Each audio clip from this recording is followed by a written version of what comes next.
The kitchen clock read 4:47 a.m. when Destiny Williams pulled on her worn-out sneakers, tied her hair into a makeshift bun, and rested her forehead against the fogged window of her small apartment in Brownsville, Brooklyn. The steam rising from the kettle seemed like the house's tired sigh. The thin walls held echoes of old laughter and arguments about overdue bills. Outside, the winter wind scraped like sandpaper against her cheeks, sweeping up plastic bags that danced between rusted fire hydrants. Destiny took a deep breath, smelling her brother's cheap, sweet cereal and the aroma of weak coffee her mother insisted on making for courage. The city was still yawning, but she was already running, not for medals but for breath, the kind that pays for rent, medicine, and hope. When her father was still alive, he used to say that New York had two clocks, the one on the wall and the one in the heart. The first one commands, the second one saves, he'd joke, adjusting his delivery man's cap. The memory came like an 8mm to film, grainy, warm, and over too quickly. His stroke had arrived like a siren without warning, and the silence that followed was the kind that carries weight. Since then, the house had become a chessboard of improvisations. Destiny collected shifts like rare trading cards. Fryer at a fast food joint, server at a hipster coffee shop, cleaning stairs in an old building. Her hands, once adorned with manicures, now bore the tracks of detergent and the microcuts of cleaning products. Still, whenever she came home, she'd always say, "Good night, family," with an energy borrowed from a place only she knew. Her mother, Marjorie, was a church seamstress, one of those women who could turn cloth into a hug. She coughed softly so as not to worry anyone, hiding a stack of prescriptions inside a shoebox labeled Christmas. "Girl, you're my sledgehammer and my perfume at the same time," she'd say, her eyes laughing. At the corner of the table, Jamal, her 16-year-old brother, scribbled formulas and dreams into notebooks. "Let's go. Dest. I'm going to get into Howard or NYU. You'll see." In those moments, Destiny felt the low ceiling expand a little. "You do your part, and I'll do mine," she'd reply, squeezing his shoulder as if sealing a contract. There was a dignity in their poverty, not the kind that romanticizes pain, but the kind that organizes it into a line and tends to it with kindness. In the early mornings on the subway, Destiny had her own private university. Magazines left on the seats became her English teachers. Pirated finance podcasts taught her about compound interest. Sermons from the church on Fulton Saint reminded her that faith wasn't a certificate of naivete, but a contract of persistence.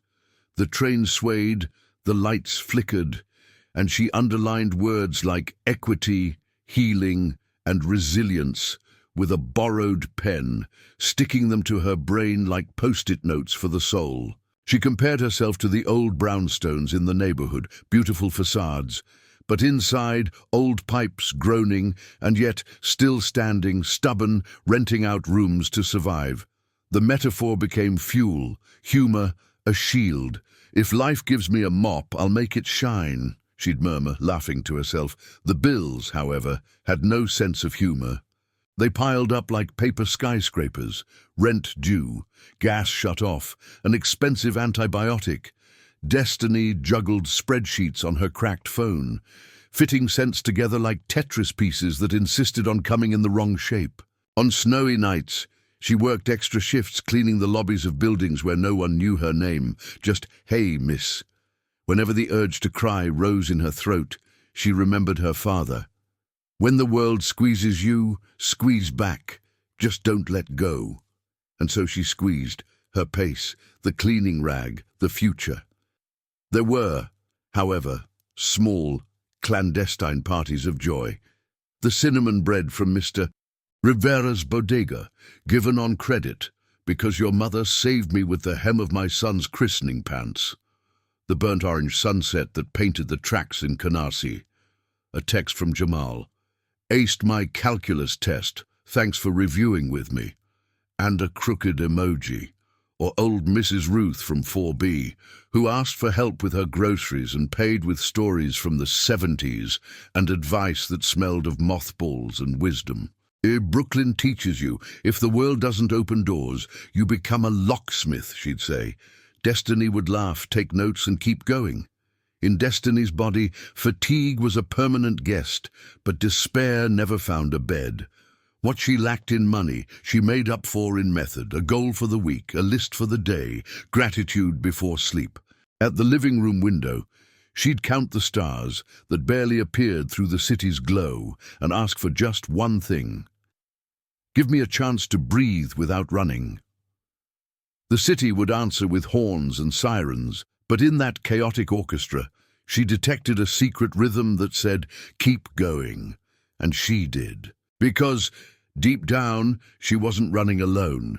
She carried her mother on one arm and her brother on her back, with the memory of her father like a compass in her pocket.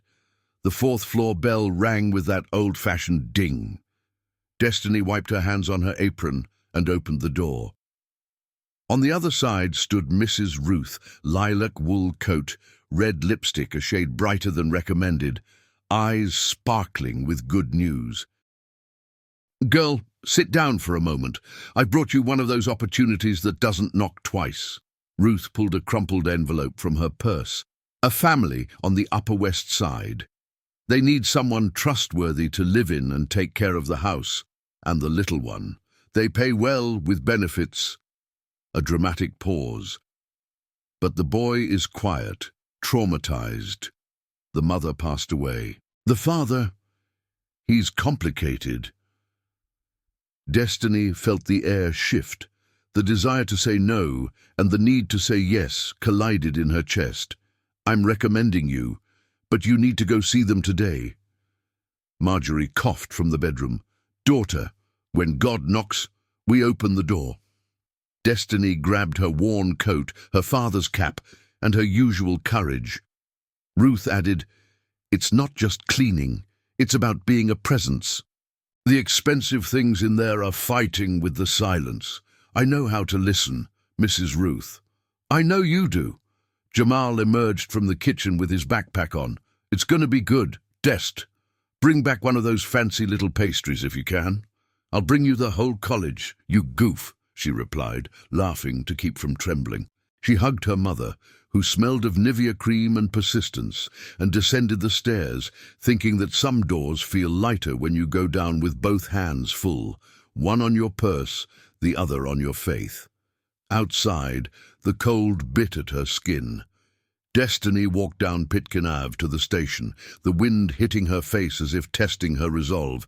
She bought a Metro card, went down the stairs, and the underground welcomed her with the smell of iron, pretzels, coffee, and improvisation.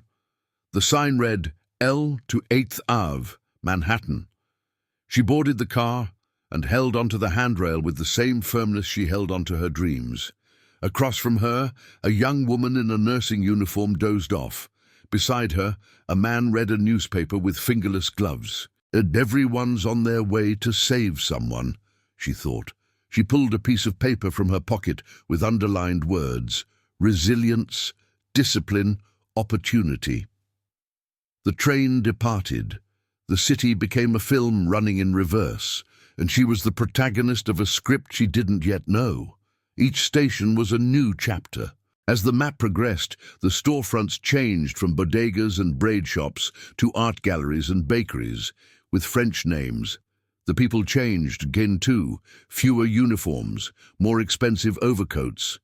Destiny noticed her own reflection in the glass, hair hastily tied up, a worn coat, the look of someone who never forgets about bills. She felt that familiar discomfort, the self-sabotaging voice whispering, "What if they ask where you're from?" She answered mentally, "I'll say I'm from a place where you learn not to give up."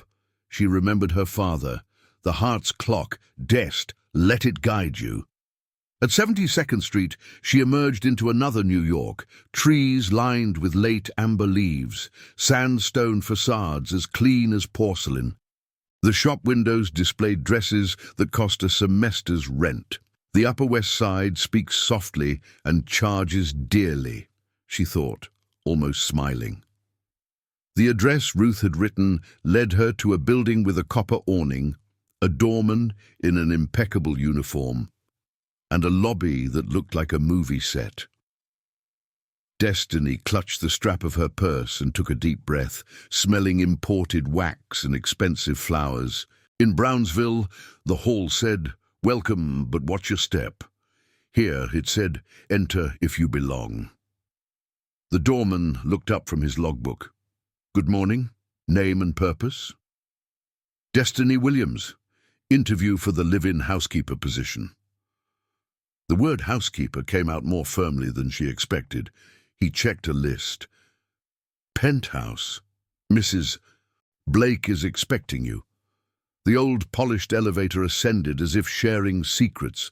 Destiny watched the floors go by and, with them, invented scenes, silent dinners, walls that absorbed tears, a child leaning against a window. She squeezed her father's cap in her pocket. "I'll walk in as someone who knows how to sweep floors and lift people up." The elevator sighed softly and opened to a hallway of pearlescent marble, expensive silence, and a carpet that demanded polite footsteps.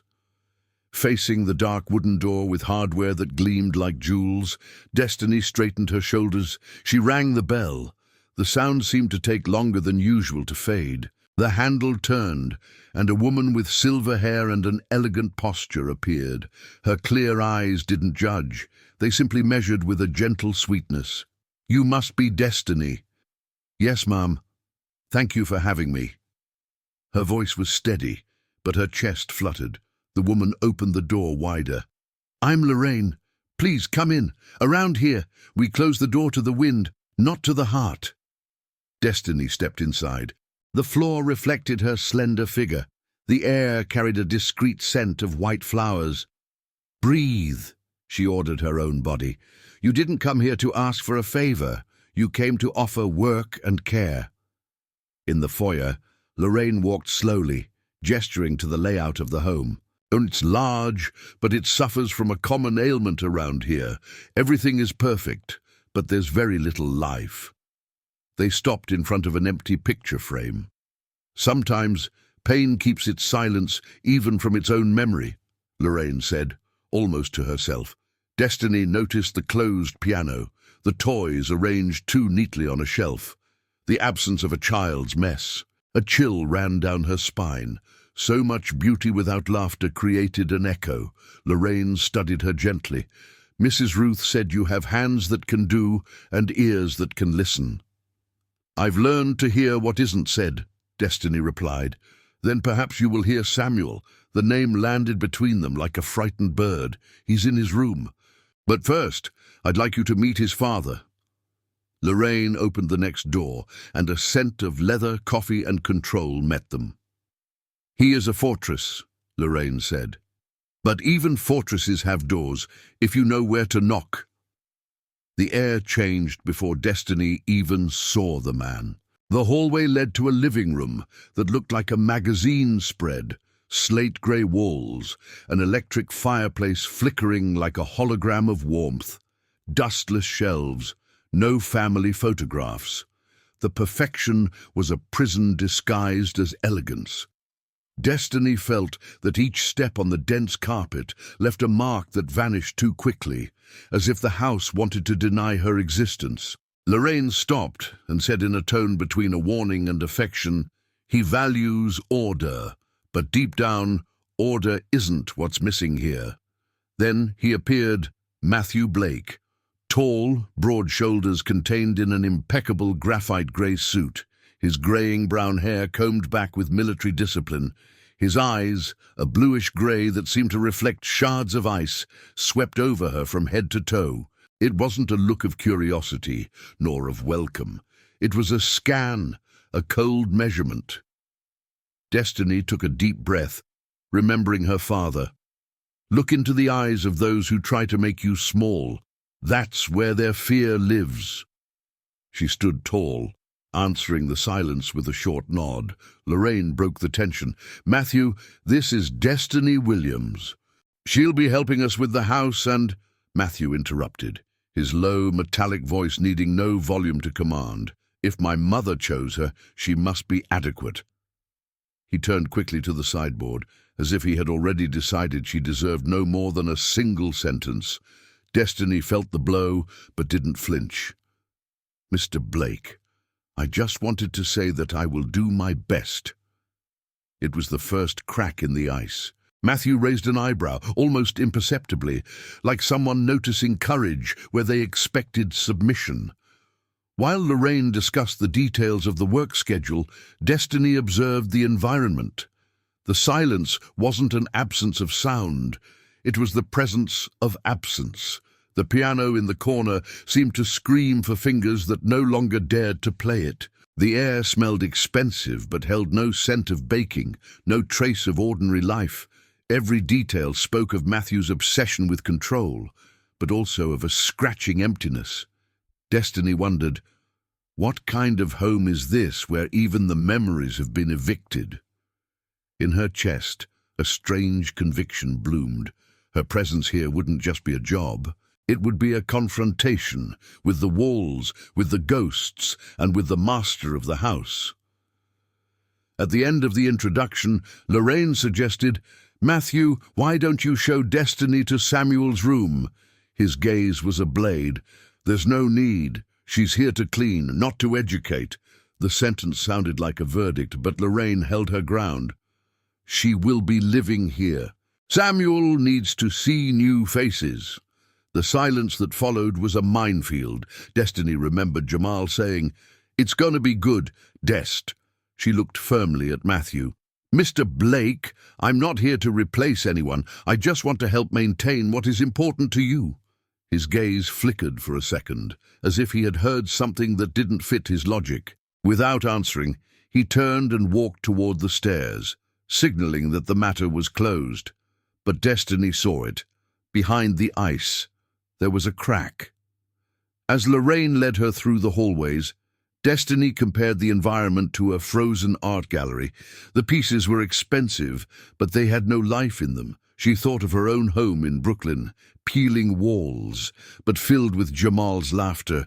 Here, in contrast, everything was too perfect, and perfection without warmth is like snow, beautiful, but it can kill you if you stay in it too long.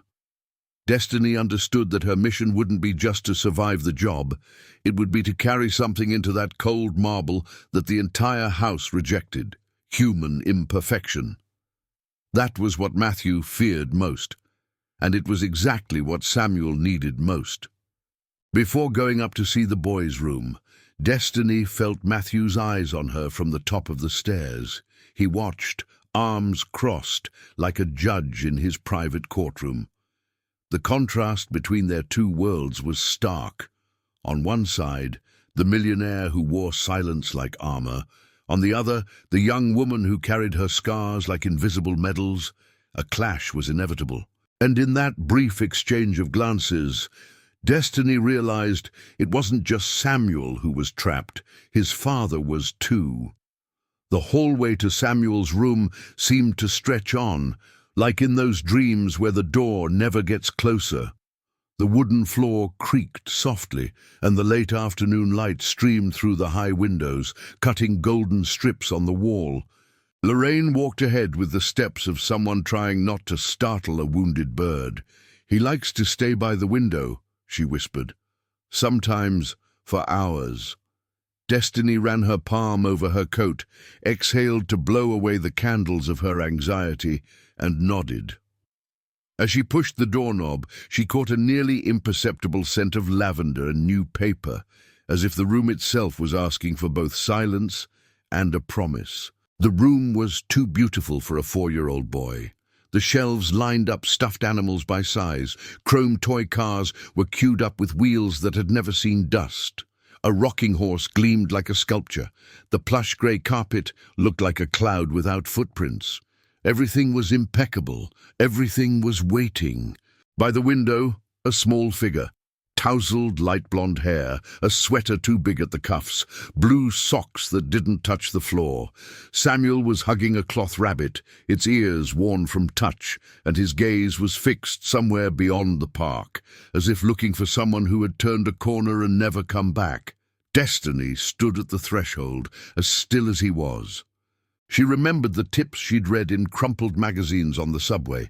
Don't invade, don't touch, don't demand words. She set her bag down by the baseboard without a sound and, in a slow movement, sat on the floor at a safe distance. She pulled a small, worn book from her coat and opened it without hurry. "Hi, Samuel," she said softly, in a gentle English. "I'm Destiny. I brought a story about a little star that was afraid of the dark." The words came out like wind, whistling through leaves. No demands, only an invitation. The boy didn't turn his head, but his finger stopped stroking the rabbit's cloth for a second. The kind of second a good listener recognizes as "I'm listening." She began to narrate. First, she described the little star that didn't want to shine alone, then the cloud that pretended to be a blanket to give it courage. Between phrases, she took small pauses, as if waiting for a jury's approval. The room had other sounds, the discreet creak of the wood, the wheezing breath of someone who had been swallowing tears for a long time. Lorraine stood in the doorway, a step behind, her eyes welling up with something that mixed gratitude and fear. "He hears you," she murmured, more to fate than to destiny. The young woman maintained a low-tide rhythm, pulling back when she felt the child's tide rise, advancing a little when his tide receded. At the end of the story, she didn't ask, "Did you like it?" She simply closed the book and placed it on the floor, facing him, like someone leaving a bridge ready in case the other wants to cross. She lowered her chin and picked up another little book, this one with large pictures. "Cars," she said, pointing to an illustration of a yellow taxi. "Beep, beep." A silly onomatopoeia, almost ridiculous in such a sophisticated room, made the corner of Samuel's mouth tremble. It was quick, a millisecond, but Destiny saw it. "That's right, beep, beep," she repeated, without raising her voice, without celebrating the micro-victory too loudly. In trauma, fireworks startle, fireflies illuminate. She then took a small notebook and a short pencil from her pocket and, on the carpet, began to draw a line that turned into a dotted road with gentle curves. "This road goes to the park," she whispered. "And this one to the moon." The graphite scratched against the paper. The sound drew Samuel's curiosity, as it would any child's. Not for the content, but for the cadence. The boy moved his head a centimeter, just enough for one eye to get a better view of the track. Inside, Destiny raised a tiny flag. "A centimeter of neck is worth a kilometer of trust." "If you want, I can draw your bunny," she ventured, turning the page slowly. There was no response. However, when she sketched two floppy ears, the cloth rabbit gained a graphite brother, and the real rabbit, without noticing, was held a little less tightly in Samuel's arms. Time, in here, operated in a different zone. Destiny lost track of the minutes. At some point, Matthew appeared in the hallway, casting a long shadow into the room. He didn't enter. He leaned against the doorframe, like someone supervising a construction project they didn't trust. His steel blue eyes fell on the young woman sitting on the floor, on the open book, the worn pencil, the still motionless boy. And they narrowed in silent skepticism. Destiny sensed it without looking. The tension changed temperature and, like the air before a storm, promised thunder. Even so, she kept her rhythm. 1, 2, 3 little cars. She counted softly, pointing at the pictures. Samuel pressed his cheek against the glass for a second, his breath fogging circles. 3, he didn't say, but his eyes blinked at the right moment. Lorraine, in a gesture choreographed by years of tact, touched her son's arm and pulled him back a few steps into the hall. Let her try, she pleaded in a wool-soft voice. Matthew didn't answer, but his jaw betrayed his internal debate. From inside the room, the gentle purr of Destiny's voice seemed to be sanding down invisible sharp edges. She didn't dare sing.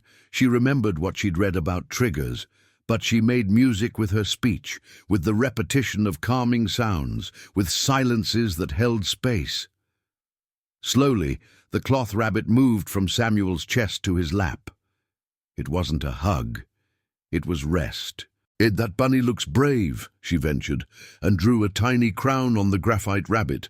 Samuel didn't smile, but his hand, previously clenched into a fist, opened, and his fingers gently pinched the toy's ear, as if testing whether any thread of the world would still respond. When the light began to turn amber and the window started to reflect the room, Destiny felt it was time to stop before overdoing it.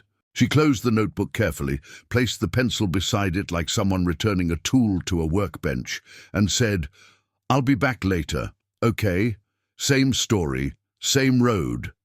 She didn't ask him to say okay. She just stood up slowly, collected her bag without rushing, and at his eye level made one last gesture. With her index finger, she drew a small arc in the air, a half-smile in hand language. Samuel blinked. That was it. For someone who knows how to read wounds, it was a chapter. She backed out for 2 steps, never turning her back on the newly born trust, and crossed the threshold with a light chest and legs as shaky as someone who had just crossed a rope bridge. In the hallway, the house seemed to be breathing differently. Lorraine squeezed Destiny's hand with just her fingertips, discreetly, as if sealing a pact. "Thank you." Matthew remained silent for a few seconds, examining the little notebook as if it held a threat to order. "Stories are fine," he said at last, dryly. "But don't change his routine." Destiny nodded, not yielding to the provocation. "I won't," she replied, and added, with a gentle firmness, "I'll just sit with him. Sometimes sitting is all it takes to start."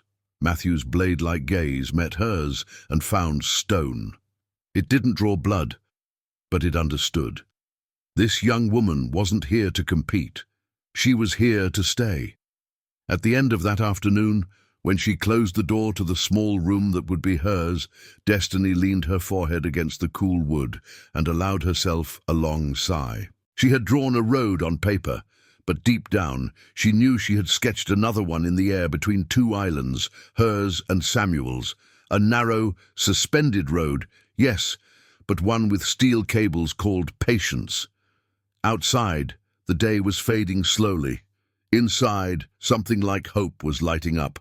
And like every true beginning, it brought with it the premonition of conflict. Downstairs, a grieving father was sharpening his rules as if they were umbrellas against a storm. The rain was coming next, loud, cold, inevitable.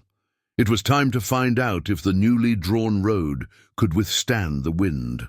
The following mornings began with a ritual that was more choreography than affection.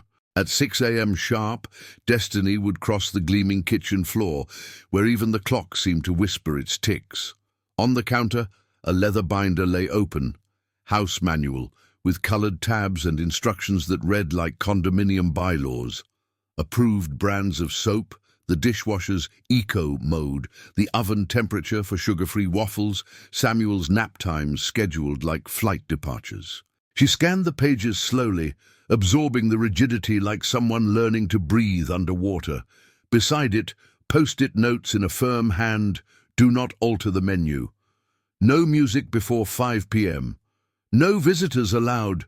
Control dripped from every line. Destiny bit her lip. Rich house, heart in quarantine, she thought, turning on the stove with a timid click. Matthew would appear like winter through the door. No announcement, no warmth. He'd inspect the fruit tray, the shine of the silverware, and deliver observations with the precision of someone changing a light bulb without touching the floor. The cutting board is damp, wood swells. The coffee filter needs 33 grams, not 30. The slices for Samuel in small uniform cubes.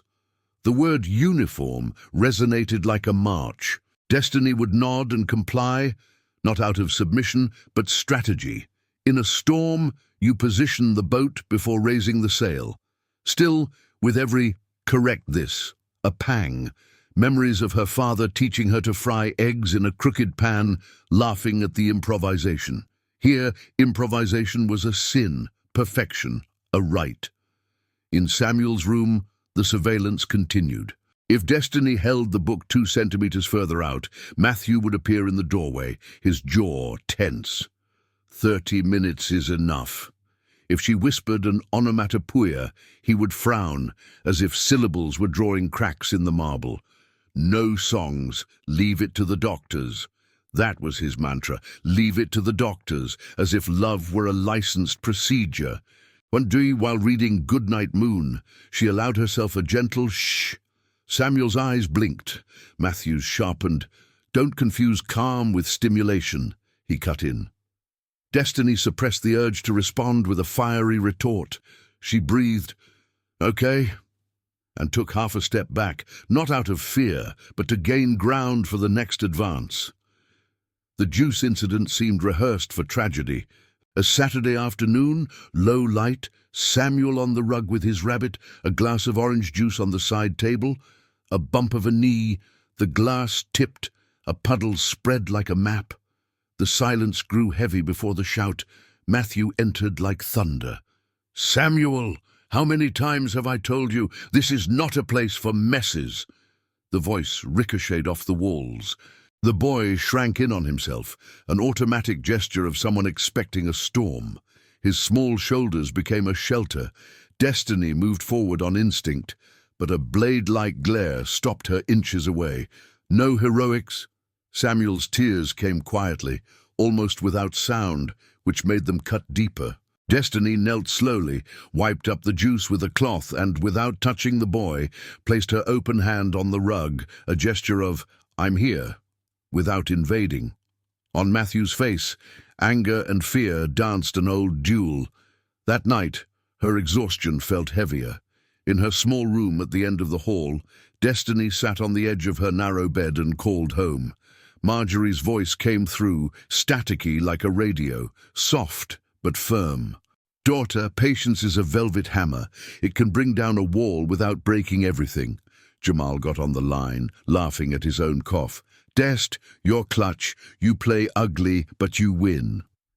Destiny let out a wet laugh. She told them about the manual, the juice, the leave it to the doctors. Her mother sighed.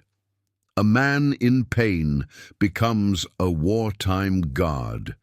You must approach not with a white flag, but with a blanket." She closed her eyes. She saw Brooklyn through her window and made her decision. She would stay, not out of stubbornness, but out of purpose. If she retreated now, the silence would win. In the following days, the control became more sophisticated. Matthew started auditing the trash. He checked labels, assessing if anyone had dared to switch brands. He demanded oral reports. What time did Samuel lie down? How many pages? How many cubes? The arithmetic of care.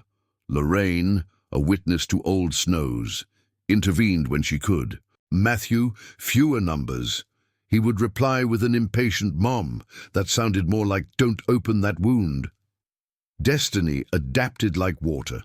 She carved out routines in the intervals between orders, found space to breathe in the dead seconds, inserted stories in drops, not jets, and she watched. Beneath the porcelain, the pipe was vibrating. The man wasn't stone, he was a dam. The phone call she overheard by chance explained the dam's architecture. The office door was ajar, Matthew's low voice converting anger into mathematics. "No, my son doesn't need friendship. He needs the protocol. Don't ask me about his mother." The last sentence shattered like a glass on tile. The pain entered whole, without a manual. Destiny took 2 steps back, her heart sounding like train tracks. He wasn't a movie villain. He was a man afraid of losing again, who confused firmness with healing. She leaned against the wall as if leaning on a friend. "Okay, Lord of the Marble, I see you," she thought. and in her mental file, she moved Matthew from the obstacle folder to wounded. Even seeing the wound, the clash didn't get easier. There were days she almost gave up.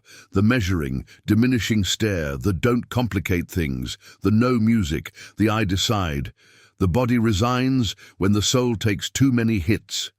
Destiny wrote her resignation letter mentally and folded it in her pocket. She carried it with her for a whole afternoon. She remembered Mrs. Ruth, "If the world doesn't open doors, you become a locksmith." She laughed to herself. She went inside, breathed, and tore up the imaginary letter. She decided to try a new key, not for the main door, but for the crack in Samuel's world, humor.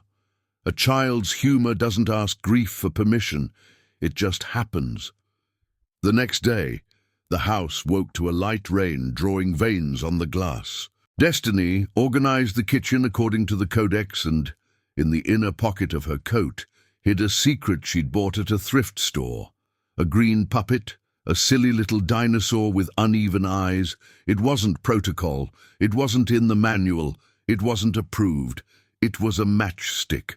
As she walked up the hall, she felt it burn in her pocket. A reminder that light exists even on a cloudy day. She stopped before Samuel's door, matched her breathing to the boy's rhythm and thought, if he smiles once, I'll open a window. On the other side of the house, Matthew was arranging his instruments of control. He didn't know that sometimes a dinosaur's roar is worth more than a meeting of doctors. The scene that followed didn't ask for permission, and it changed the atmosphere of the marble. The rain streaked the glass in arabesques, and the apartment seemed to breathe with the silence of a library. Destiny entered Samuel's room as if stepping on thin ice. Slowly, weight distributed. The boy was at his usual post, by the window, worn rabbit in his lap, grey eyes fixed on something far away. She didn't speak right away. She took the notebook from her bag, set it on the carpet, and only then fished the day's secret from her coat lining. A green puppet, with lopsided eyes and a stitched mouth that promised trouble. She glanced down the empty hallway and slipped her hand inside the dinosaur. Ahem, she cleared her throat in a cartoon voice. Excuse me, I seem to have the wrong room. Is this the museum or the jungle? The dinosaur deliberately tripped over the notebook and fell on its back, little legs in the air. Ouch! Destiny made the voice come from her diaphragm. Quiet, silly. Who left a road on the floor? I'm going to sue the engineer. Samuel's rabbit got a faint, almost imperceptible squeeze. The puppet turned its head, faced the rabbit. Mr. Rabbit, I recommend a helmet. As for you, young human, is there a laughter manual around here? Silence. Destiny staged another stumble and fell in slow motion, letting out a thin no that dissolved into the carpet. The corner of Samuel's mouth twitched. The twitch became a puff of air. The puff became a heh, broken, short, but a sound. Destiny didn't celebrate. She tucked her euphoria in her pocket so as not to scare away the rare creature. Staying in character, the dinosaur crawled over to the rabbit and whispered, just loud enough for a heart to hear, I heard a little noise. Was that joy, or was the floor letting out air? The boy bit his lip and let out a second, heh, this time with shoulders that vibrated a millimeter. Okay, scientific confirmation, the creature said. The subject knows how to laugh. The young woman modulated her rhythm. The golden rule of first connections. When a door opens a crack, you hold it. You don't throw it wide open. She had the dinosaur lie on its belly on the paper and drew with her other hand Tyrannosaurus footprints crossing the road she had created the day before. If we follow the tracks, we'll get to a place that isn't dark, she whispered. The boy didn't answer, but the rabbit slid from his chest to his lap. Less defense, more rest. In the hallway, a ghost in a grey tie leaned against the doorframe. Matthew. He stood in a half-light that made his eyes look like both blades and a lake. He watched without a cough, without didacticism. The sound of the little laugh, so small it could fit in a seashell, cut through the apartment from end to end and struck the inside of his chest like a vibrating crystal glass. Pride wanted to say, "It's just a coincidence." Fear wanted to scream, "Don't touch anything." Guilt, an old tenant, brought back memories that came with sirens. He didn't enter. He gripped the door frame until his knuckles turned white, and he stayed. Destiny, without turning her head, sensed the shadow. She chose simple, safe, predictable repetition. Step, step, step. The dinosaur's footprints advanced across the paper until they touched the drawing of a round moon she had just scribbled with a graphite pencil. "Is the moon a big lamp?" the creature asked. "Or a plate? If it's a plate, I need a fork." The corner of Samuel's mouth yielded another millimeter. His fingers, previously clenched, opened and lightly touched the rabbit's stitched ear, a gesture that, in the language of scars, means the danger didn't bite. The room, which until yesterday had been a museum, now had the sound of a room, the air passing through a smile. Lorraine appeared 2 steps behind Matthew, like someone accustomed to arriving when the tide is low. She lightly touched her son's forearm, wool on stone. "To listen," she said with only her lips. The man tilted his head a fraction, as if his ear had found a new frequency. The puppet gave a clumsy bow, hit its forehead on the floor. Thump! And Destiny, in the role of narrator, let out a timid "oops" that earned a third "hey." 3 laughs make a sequence, she thought. Sequences become routine. Routine becomes a home. Time stretched. Samuel slid his gaze from the glass to the notebook and for a second looked at Destiny. It was a brief look, but it held a whole sentence. "I know you're here." Matthew breathed as if removing a tight vest. The sound of his shirt fabric scraped against his suit. His hand let go of the doorframe. Behind his steel eyes, the math failed. Maybe. The word formed and vanished. "Maybe I'm wrong." His maybe it came out, locked by decades. But it came. The first reaction of a man trapped in his own armor is to retreat. He retreated 2 steps down the hall. Lorraine didn't follow him. She stayed. Destiny ended the act at the right moment, before the laughter tired, put the dinosaur away like someone returning a jewel to a safe, and whispered, "Same time later, okay?" Samuel didn't nod, but the rabbit got a gentle pat, a green light in the semiotics of pain. As she left the room, the young woman passed Lorraine, who held her gaze for half a second, a semicolon of gratitude. Matthew, further down the hall, had recomposed his stoic face. "Stories are acceptable," he said without looking at her, "but maintain the routine." Destiny nodded, because to argue at that moment would be to pop the newly inflated balloon. "Understood," she replied, and added with a sweetness that didn't ask for permission, "I won't change the schedule. I'll just change the weight of the silence." He blinked, a gesture of someone who doesn't know where to file that sentence, and left as he had entered. Without a sound. On the carpet, the notebook remained. On the paper, footprints crossing the night. In the air, proof that marble has veins. The door closed behind her, and Destiny leaned her head against the cool wood of the hallway, breathing like an athlete in the locker room after the first point. It wasn't a victory, it was a beginning. She thought of her mother, of Mrs. Ruth, of Jamal with his patched backpack, and smiled on the inside. Sometimes it's just a silly dinosaur," she murmured, "and sometimes it's a bridge." At the far end of the apartment, a faucet dripped like a metronome. For a moment, the whole house seemed synchronized to a new beat.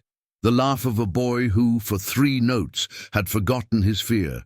Tomorrow would bring the side effect, the wounded pride of a father who mistakes control for love. But for today, there was a crack. And cracks, with patience, become windows. The house grew dark earlier that day, as if the rain had drawn the sky's curtains. The dinosaur's laugh still reverberated in unlikely corners, a timid echo trapped between the picture frames and the staircase banister. But when night truly fell, the old regime began to reassert itself. The manual on the counter, the aligned post-it notes, the silence making its rounds. Destiny finished folding towels in the laundry room and stood for a moment, listening to the dryer's final sniffle like a tired animal. There, alone, she felt the weight return to her shoulders. A crack opens up hope, but it also invites a storm. She knew that after every advance, a counterattack from fear would follow. It was the mathematics of trauma. And Matthew's fear had a habit of speaking loudly. Lorraine sensed it before anyone else. She found her son in his office, his back to the window, the city a neon drawing on the glass, as if it were another planet.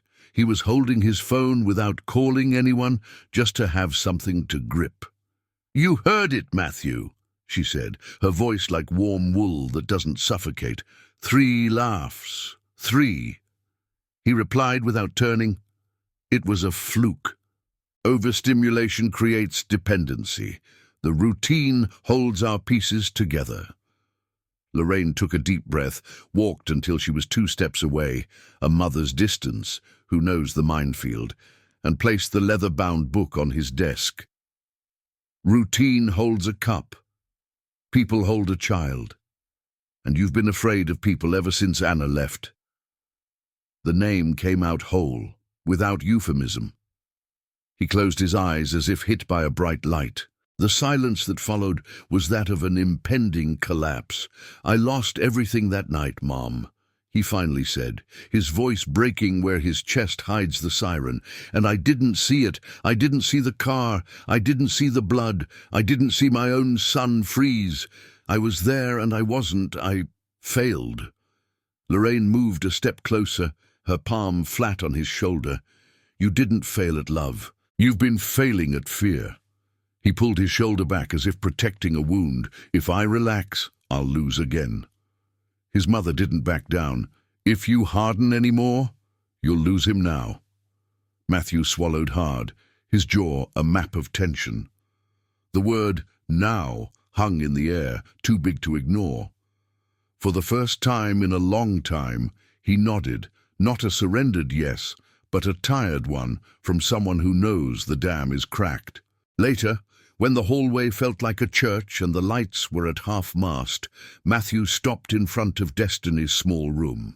He knocked once, without his usual authority. She opened the door, surprised to see the unarmored man in the doorway. No tie, sleeves rolled up, his face returned to that of a young man he once was. "May I—" He didn't finish. Destiny stepped back and gestured to the chair. Matthew entered but remained standing. His body still needed an escape route nearby. "I came to apologize." The 4 words, simple as bread, carried the weight of years. Destiny didn't move a muscle in her face. She offered silence so the confession could fit. "I'm afraid," he said, and the seemingly impossible sentence slipped out. "I'm afraid of doing it wrong, of trying something outside the protocol and making things worse. I'm afraid of loving and losing again." Destiny sat on the edge of the bed and placed her hands on her knees, the steady gesture of someone who converses with life on equal terms. "Fear is a tool, Mr. Blake. When you use it right, it cuts wood. When you use it wrong, it cuts people." He let out a short, embarrassed laugh. "You sound like my father would have, if he had stayed." The word "stayed" fell to the floor and broke into 3 pieces. Destiny took a breath and told her story. Not to compete in pain, but to build a bridge. Of the father who collapsed during a winter shift. Of the mother who became a boat in shallow waters. Of the brother who studied by streetlight. "I also tried to control the world with my hands. Hands get tired. I learned to control what I can, my presence, my patience, the tone of my voice. The rest comes when it wants, and when it comes, you have to be there. He sat, finally, in the chair. It was his body's first act of surrender, to accept staying. So what would you do now? The question came out without thorns, just bone. Destiny looked down the hall as if checking the wind's direction. Start small. I'll be with Samuel for 15 minutes, twice a day, just like today. You observe, you don't intervene. Afterward, we talk. If he gets worse, I'll pull back. If he gets better, you help me. The proposal was both humble and radical. Matthew nodded slowly, as if testing a new word in his mouth. I observe, I don't intervene, he repeated, so his brain would record it where pride usually erases. And then, I help. A muscle in his face relaxed, almost smiling at the commitment. It was Lorraine who sealed the pact, with a mug of tea left on the threshold. 2 taps on the door. No speech. As she picked it up, Destiny laughed softly. Is this a contract? Matthew's mother answered from the hallway. It's a signature in porcelain. The 3 of them laughed, a quiet laugh, but one that inaugurated a new geography. The apartment, once made of straight lines, now had curves where people could meet without getting hurt. Matthew stood up, adjusted his sleeve as if holding on to an old habit, and before leaving, looked at her with unprecedented honesty. I don't know how to be like this, yet. Destiny responded with the same honesty. Nobody knows without practice. We'll practice tomorrow. The next morning, the agreement was put to the test. Destiny arrived in the room with the notebook, the hidden dinosaur, and the routine in her hands like a candle that knows the wind. Matthew positioned himself in the hallway, a step behind the doorframe, the agreed-upon territory, to see without commanding. She told a short story, repeated predictable sounds, alternated silence and gesture like a human metronome. Samuel didn't laugh as loudly as the day before, but he followed with more awake eyes, let go of the rabbit twice, and touched the pencil with his fingertip. Each micro-event was a bell ringing in the chests of the 2 adults, but no one rushed to contain it. When she finished, Destiny just said later and closed the book. Matthew stood still for a second longer than his impulse would have allowed, and only then did he go downstairs. It was the beginning of the most difficult mastery, that of himself. When they gathered in the kitchen, the manual was still there, waving its old authority. Matthew touched the cover with his index finger and, in a small gesture that was worth more than a decree, pushed the binder 5 centimeters away. I'm not going to throw it away, he said, staring at his own sentence as if practicing a new language. But I can make space for... What did you call it? Destiny smiled, stirring her tea. For presence. He nodded. For presence. They stood in silence for a moment, not the usual glass-like silence, but a breathable one. From the hallway, Lorraine passed by, tapping her spoon against her cup like a service bell, and commented, as casually as someone talking about the weather, "If presence is the rule, the house remembers it's a home." No one argued. For the first time, the rule sounded comfortable. The following mornings traded the noise of orders for the small sounds of partnership. In the kitchen, the binder still existed, but it had lost its throne. Next to it, a simple notepad came to life. Dates, micro-victories, mood observations. Samuel looked at the book, 3 each, accepted apple in both cubes and half-moons. Matthew prepared coffee with his usual precision, but now he would ask, without steel in his voice, "Is the pancake texture bothering him? Should we try fine-milled oats?" Destiny would respond in the same tone. "Let's test it this afternoon and see how he reacts." Lorraine circulated with a wooden spoon, mediating without seeming to, praising without exaggeration. Teamwork makes the bread rise. In Samuel's room, the ritual took shape. 15 minutes, twice a day, with a predictable beginning and end. The dinosaur wasn't the main star. It was a tool, not a crutch. In the first few days, Samuel alternated between silence and furtive glances. On the fourth day, he touched the pencil with his fingertip. On the sixth, he moved the rabbit from his chest to his lap before the story began. On the eighth tuck, he followed the line of a road to the edge of the page with his eyes and marked the destination with a light tap of his finger. He anticipated it, Destiny whispered after the session. Matthew wrote it in the notepad, almost smiling at the verb anticipated.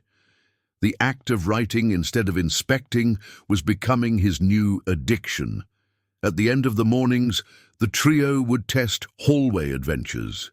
A toy car pushed for 2 meters, a soft ball rolled until it touched his toes, instrumental music at a whisper's volume for only the last 5 minutes. Samuel would watch first, then imitate a gesture with a few seconds delay.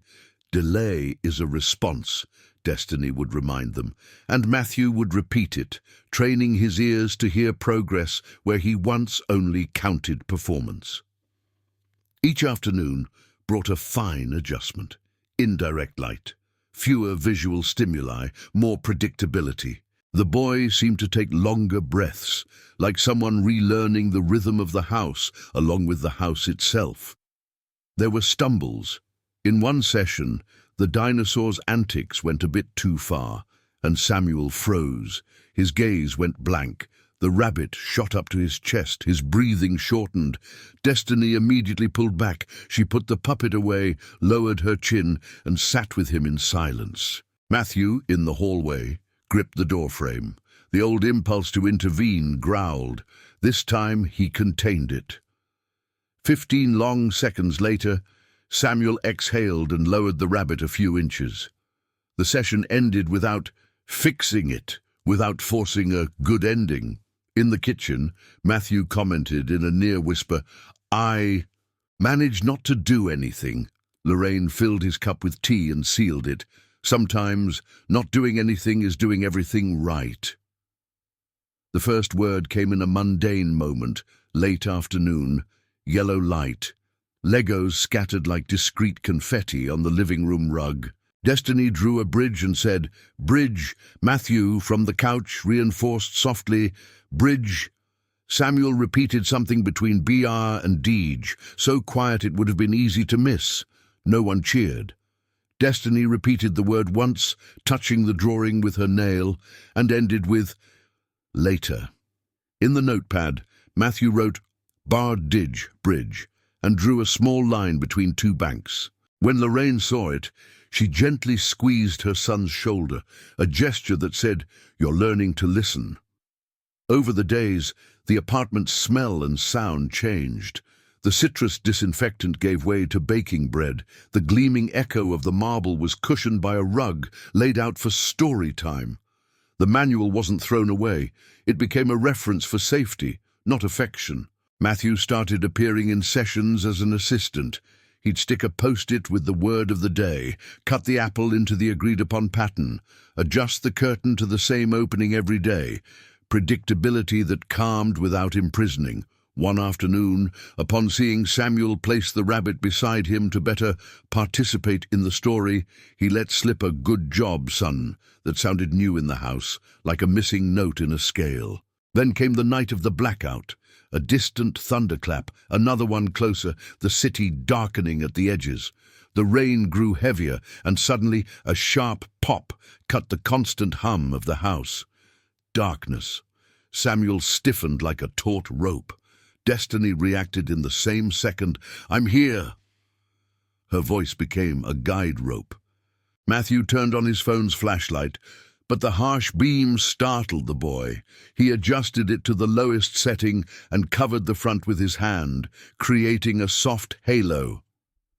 Lorraine appeared with candles, lit 2, then 3, and placed them at different heights to avoid casting threatening shadows. The improvised ritual seemed rehearsed. Each of them took on a role without speaking. They sat on the living room floor, leaning against the sofa. A simple triangle, Samuel in the middle, the rabbit as a pillow. his right hand gripping the fabric ears, his left resting on Destiny's knee. Matthew placed his open palm nearby, without touching, a presence that didn't invade. "Did you hear that?" Destiny said softly, as the thunder rumbled again.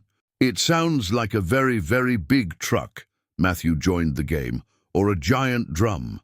Lorraine added, "In my childhood, I used to count the beats to see if the storm was leaving." And they began to count, together, the seconds between the flashes of lightning and the rolls of thunder. The counting became a rhythm, the rhythm, a breath. In the warm darkness, Matthew said things he had been swallowing for months. It wasn't a speech, it was a controlled leak. "I thought that if I took care of everything, the pain wouldn't find us, and I stopped taking care of what was needed. This," he pointed to the triangle, "us together." His voice scraped on the word together like a stone on the floor. Destiny responded without rhetorical flourish. "Control is an umbrella. Sometimes the rain comes in sideways. We also need hugs, ground, a wall. Tonight, we were a wall for each other." Lorraine completed it with her dry humor. "And a candle. A candle helps." They laughed, a low laugh that doesn't wake ghosts, and Samuel's tension eased a bit. The boy leaned his head on Destiny's shoulder, then slid into her lap without a start. Taking advantage of the calm, Destiny pulled a storm-proof story from her memory. No song, just images, a boy and a lighthouse. She spoke of a light that turns slowly and tells the boats, "I am here." Each sentence ended with an "I am here," which Matthew repeated as an echo, and Lorraine reinforced. Samuel, between thunderclaps, whispered an almost inaudible "here." No one asked him to repeat it. The word remained there, lit like the candle on the sideboard, and it was enough. Before they knew it, the rain was subsiding, and the apartment had gained a different kind of light, that of "we endured it together." When the electricity returned, the familiar hum sounded strange. Lorraine stood up first, collecting the candles like someone tidying an altar. Matthew sat for a little longer, looking at his son asleep in Destiny's lap. "I thought the dark would break what we've built," he confessed. "I think it did the opposite."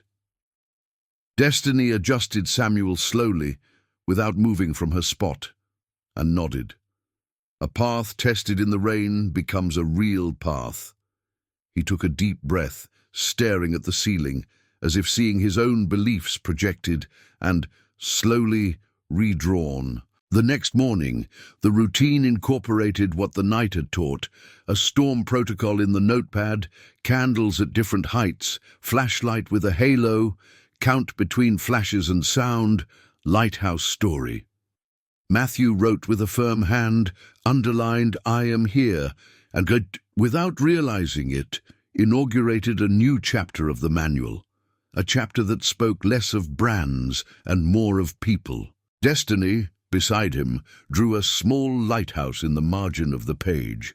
Lorraine looked on, approved with a satisfied and went to make coffee. The house, at last, was breathing, and when a house breathes, you have the breath for big decisions.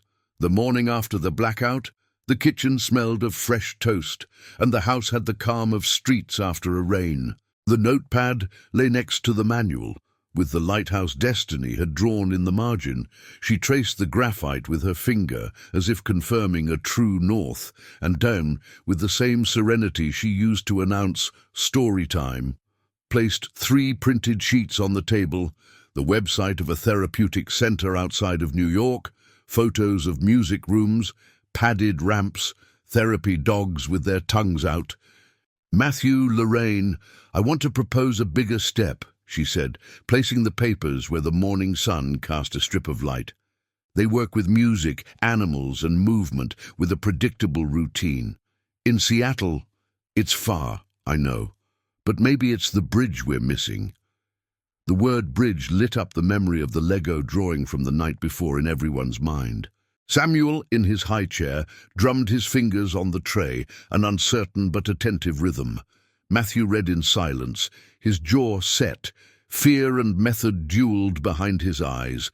"Seattle is on the other coast," he murmured. "Routine, sleep, food. What if a trip dismantles everything we've managed to build?" Lorraine, beside him, didn't force an answer. She poured coffee and let the smell of home take care of his shoulders. Destiny maintained the tone of a compass needle. "Steady. I've thought of all that. They send a schedule. They allow us to bring Samuel's things. They build predictability, and they involve the parents." Matthew looked up, caught by a verb that both hurt and healed. Involve. "As co-therapists, you're not on the outside, Matthew. You're in." The wording crossed the table with more force than the coffee. Hours of research that felt like days followed. Destiny called first. On the other end, a coordinator with a comforting voice, Dr. Harper, explained the method like someone describing a safe backyard. Rooms with controlled sound, carpets without aggressive smells, trained dogs that wait for an invitation to approach. "We turn care into a script," the doctor said. Matthew asked for details only a man of spreadsheets would. How many minutes per block? What's the dropout rate? How do you handle regressions? The coordinator answered without marketing speak. "Regressions are part of the journey. The difference is that here no one walks it alone."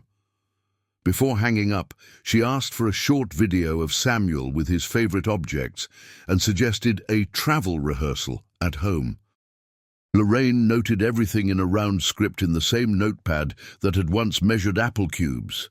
The kitchen became a situation room. Maps on the phone, flights at calm hours, seats near the aisle, a hotel with a quiet room and a microwave. "Cost?" Matthew asked, his credit card already out. "I'll cover everything." It wasn't a boast. It was his way of saying, "I will be there." Destiny nodded in thanks, but brought back the deeper question. It's not just about paying. It's about being willing to make a few mistakes along the way and not cancel the trip at the first turn. He swallowed hard, because that was his frontier. Lorraine sealed it with a gentle but firm tone. "Son, your courage has never been cheap. Buy this, too." The sentence sat on the table, warm. Then the phone buzzed. Doctor. Harper had confirmed a spot for them in 10 days, with a schedule sent by email. The map inside his chest had shifted. Before the final yes, they tested the small world to face the big one. First, an airport rehearsal in the hallway, masking tape on the floor marking a line, a metal stool as an X-ray, a light backpack with the rabbit and 2 small books. Matthew played the role of the agent. "ID, please," with a shy smile. Destiny played the security guard who beeps. Lorraine, the one who calls next. Samuel froze in the first 5 minutes. The word next was too loud. They pulled back. They changed it to your turn, dimmed the lights, slowed their pace. On the second try, the boy walked through this gate, holding his rabbit like a passport. Applause? No. Just a quiet, "good job," whispered near his ear. In the end, they put a dinosaur sticker on the suitcase, the traveler's signature. Next, sensory rehearsals in homeopathic doses, padded headphones connected to a guitar playlist slower than his breathing. A soft blanket folded as a shelter. Photos of the destination city taped to the wall with numbered arrows. Matthew, as disciplined as someone training for a marathon, repeated the sequence twice a day. When fear crept up his neck, he remembered the lighthouse drawn in the notepad and said quietly to himself, "I am here." In one of these practices, Samuel surprised them. He touched the headphones with his index finger and, without help, placed them over his ears. The gesture of self-preparation brought a tear to Matthew's eye that he couldn't hold back and didn't have to hide. At night, the trio planned the predictability kit. Beloved books, the dinosaur, a pillowcase with the scent of home, accepted snacks, his favorite mug, the notepad with the lighthouse, small laminated photos with the order of events. "This is my manual now," Matthew said, touching the edge of the notebook that once only held rules. Destiny added an item that seemed small but was huge, an envelope with backup plans.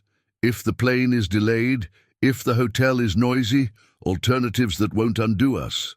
Lorraine laughed. "Old school calls that wisdom."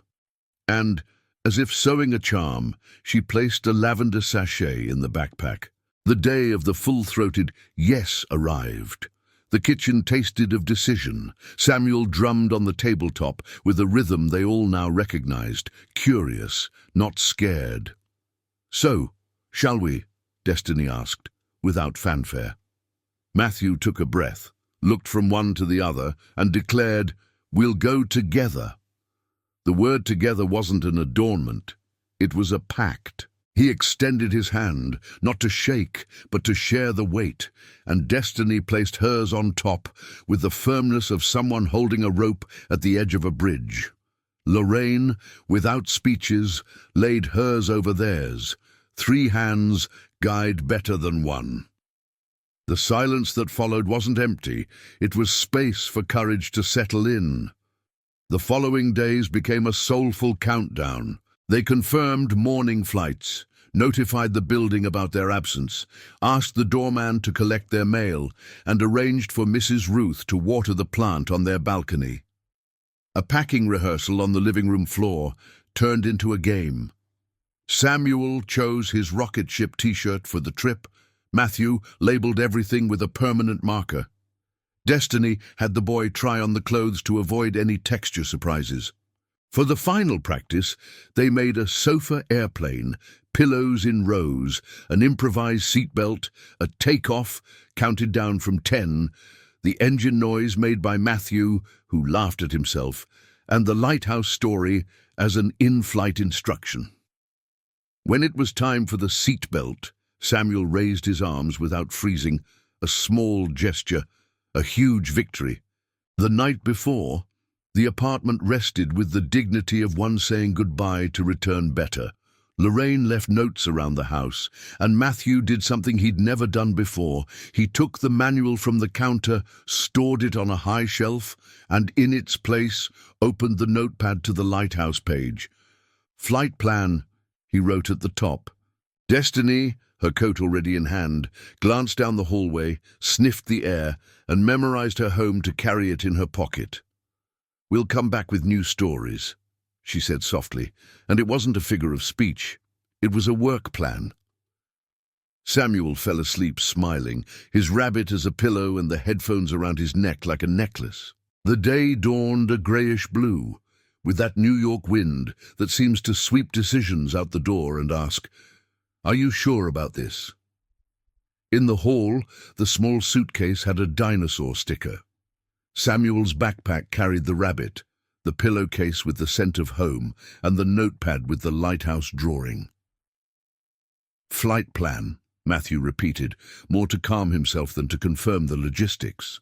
Lorraine checked the locks, the gas, the windows. Routine is a cloak before a crossing. In the taxi to JFK, the city passed by in frames. Bakeries opening, people running, a stubborn dog. Samuel watched, his finger drumming to the rhythm of the engine. "I am here," Destiny whispered, lightly touching his knee. The boy pressed his cheek against the rabbit and didn't freeze. It was a start. Terminal 4 smelled of coffee and boarding announcements. People in choreographed lines, the wheels of suitcases composing a soundtrack, children crying, executives talking loudly, a living organism. Destiny taped the visual sequence to the side of the backpack and adjusted the volume on Samuel's headphones until it was a whisper of guitar.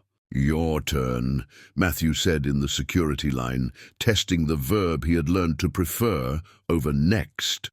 The scanner beeped because of the rabbit's metal button, a sharp shock. The boy's chest rose quickly, his hands flew to his ears, a micro-meltdown announcing itself. "Lighthouse," Destiny reminded them. They counted together. 1, 2, 3, I am here. The TSA agent noticed, lowered herself to Samuel's level, showed him her badge as if it were a shiny seal, and whispered, "You can go through with the rabbit, little one." The beep became an anecdote. They passed. At the gate, a waiting liturgy was born. Lorraine made a nest with the soft blanket. Matthew checked their seats and the time.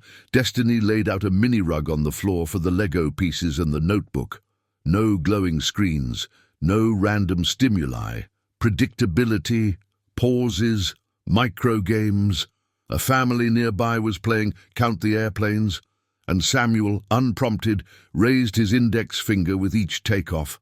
Shared attention is gold in this universe. "Does bridge," Destiny said, drawing a bridge between two clouds. "Bridge," Matthew repeated softly. "Bridge," the boy breathed, almost without sound. No one celebrated with fireworks. Lorraine just registered it with a small smile and discreetly pointed to the notepad. Matthew wrote bridge, gate C12, and underlined it once.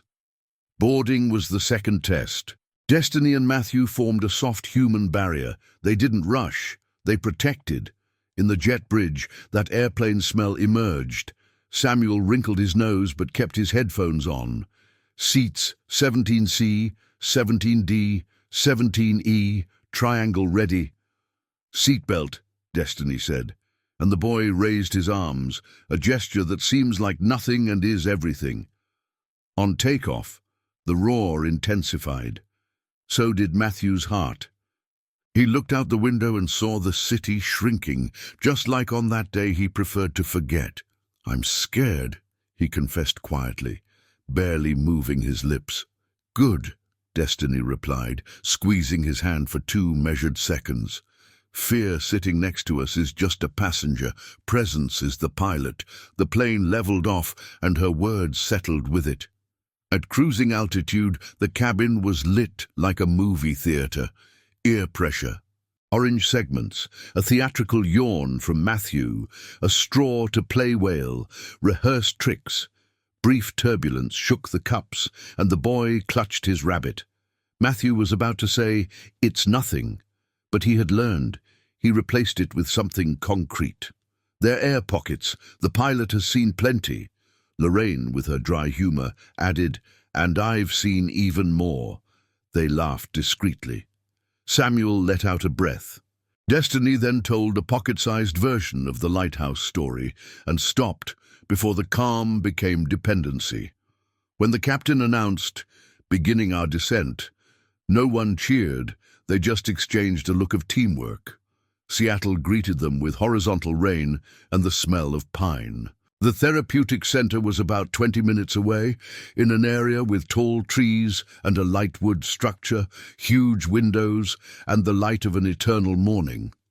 In the reception area, there were simple charts with visual routines, a progress board, and a golden retriever with honey-colored eyes, lying down, waiting for an invitation. "I'm Harper," said the coordinator, her voice like a blanket on a cold night. "Welcome. Here, everything happens slowly and consistently until it becomes natural." She introduced the team: Milo, Winnie, Victor, and Lena, and a whiteboard with Samuel's schedule. 15-minute blocks, pause, movement, pause, music, pause, dog, pause, poetry for someone who needs cadence. The first day was half tour, half baseline. In the sensory room, there were dense mats, bowls of different textures, a U-shaped swing, and low shelves with everything in sight. Objects only move with an invitation. Sounds only enter when the house of the ear is ready, Harper explained, without jargon. Samuel, with the rabbit on his arm, risked touching the blue ball with a fingertip. Winnie came within 3 feet, stopped, and rested her muzzle on the floor, a respectful invitation. The boy reached out his hand, hesitated, pulled back a centimeter, advanced to a touch. It wasn't a party. It was a data point. Lena, in the next room, tuned her guitar softly. Destiny led Samuel to the door and let the sound waft in like a good smell from the kitchen. He didn't enter, but he placed his feet parallel to the threshold and shifted his weight minimally. Green light, Lena smiled. Victor proposed an astronaut game. Lie down, count to 5, roll over, sit up with support, touch the wall. We respect no and celebrate, almost, he said, turning to Matthew. The father froze at the respecting no part, but he nodded. Samuel agreed to lie down. When it was time to roll over, he tensed up. Destiny placed 2 fingers on the side of his stomach, a suggestion, not a push, and whispered, "I am here." He rolled over. He sat up with the support of his hands. The rabbit fell into his lap like applause. Harper made a note without fanfare. For today, this is sufficient. The word sufficient relieved something inside Matthew that had no name. He, who had always hunted for excellent, realized that sufficient is the bridge to better. Back at the hotel, the 4 of them recreated their portable home, the pillowcase with the scent of home, the usual mug, the lighthouse notepad open on the nightstand. Samuel turned over in bed and fell asleep faster than he had in months, an exhaustion that heals. At the side table, Matthew wrote, "Day 1, passed TSA with support, accepted line with your turn, said Bjardij, touched Winnie, rolled over, sat with support, smiled at the sound of the guitar." Below, without much thought, he sketched a larger lighthouse than the first, with wider beams. "I thought I would fall apart away from home," he confessed, pouring tea. "I discovered that home is what we make together." Destiny rested her forehead against his, briefly, respecting the same metric as her touches with Samuel. 2 seconds, presence, pause. On day 2, the center welcomed them with the same smell of pine and the clean light from its wide windows. Harper presented the visual schedule again, like someone showing a safe backyard. Music, pause, movement, pause, dog, pause. Samuel entered slowly, fingers on his rabbit, eyes scanning the open shelves. Lena strummed her guitar at a whisper's volume. The door remained ajar, unhurried. Winnie approached within 3 feet, rested her chin on the floor, and stayed, an invitation that respects a no. The boy tested the world with his fingertip, a textured ball, then the canvas of the U-shaped swing. Matthew, standing nearby, resisted the urge to help. Harper, beside him, whispered, "A steady presence is the track. He's the one who walks." Destiny nodded, marking time in her heart, and at the end of the block repeated the new liturgy, "I am here." Samuel exhaled slowly, as if recognizing the password. On day 3, Lena proposed a call and response game with light taps on a tabletop. Ta-ta, ta-ta-ta.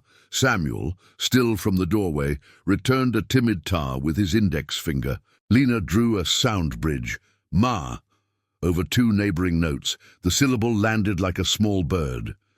The boy, almost in a whisper, returned something between an M and an A. Matthew blinked 3 times, pushing back tears. Harper just gave a thumbs up, a sign without fireworks. In his notepad, he wrote, "Ma, whisper, Lena's room, 10:17 a.m., and drew a tiny bridge between 2 scribbles. Victor next brought a calming weight, a small beanbag placed on Samuel's shoulders, just enough for his body to feel itself without being startled. The boy's breathing stabilized, and he agreed to roll from his stomach to his back with 2 suggestive touches from Destiny. "Delay is a response," she reminded him. Matthew repeated it to hear himself say it. On day 4, Victor turned the floor into a low-gravity planetarium, the astronaut game. He lay down, counted to 5, while looking at a star sticker on the ceiling, rolled over with the help of a path-like mat, crawled on all 4s, and sat up with his hands on the surface. "We celebrate the almost," Victor warned, before the anxiety to complete the reps could seep in. Milo, the golden retriever, walked in a wide circle and stayed within reach. Samuel touched his soft ear, pulled back, touched it again, millimeters that count. Lorraine, sitting on a wooden bench, kept her dry humor in a grandmotherly voice, first the ear, then the world. The session ended with a true pause, the light slightly dimmed, no, just a little more. And the boy walked down the hallway, looking at the drawings on the walls as if, finally, he could read the street signs. The setback came on day 5. Everything was fine until the morning break when, in the kitchenette, someone turned on a blender. The sound cut through the air like a blade, and the fluorescent light in the next room began to hum, a high-pitched buzz. Samuel froze. Shoulders to his ears, eyes like glass, rabbit pressed to his face. His breath shortened. The old voice of command trembled in Matthew's chest. Ready to fix it? Harper raised a hand. Minimalist. SOS. Stop. Orient. Soothe. Destiny turned off the light, half-closed the door, guided the boy to the garden hallway, and began the storm counting they had learned during the blackout. The staff quieted the house. Lorraine slipped the lavender sachet into the pocket of Samuel's shirt, not to cure, but to anchor. 18 minutes later, the weight returned to the boy's legs. "We'll stop here for today," Harper said. "Ruptures happen. The gold is in the repair." At the hotel, Matthew tried to label the day a failure. Destiny refused the tag. Calluses grow from the right friction. Today, his skin just told us where it's still thin. He breathed through his mouth, rested his forehead on the back of his hand, and for the first time wrote in the notepad without censoring himself. Day 5, scare. We went back to the lighthouse. We came back. That evening, they called Mrs. Ruth in New York. The neighbor listened without offering fixes and ended with her signature poetry. "Darlings, a good rope stretches and returns. Yours is well braided." Samuel slept with the rabbit as his pillow and the headphones as a necklace, and no one forced anything more. Day 6 was reconstruction at a walking pace. Harper reduced the blocks to 12 minutes, increased the pauses, and filled the transitions with the same 3 touchstones. Touch the lighthouse picture, take 2 sips of water, look out the big window for 10 breaths. The miracle appeared where the panic had lived, at the door. Samuel touched the wood with his palm, took a step back, and returned of his own accord.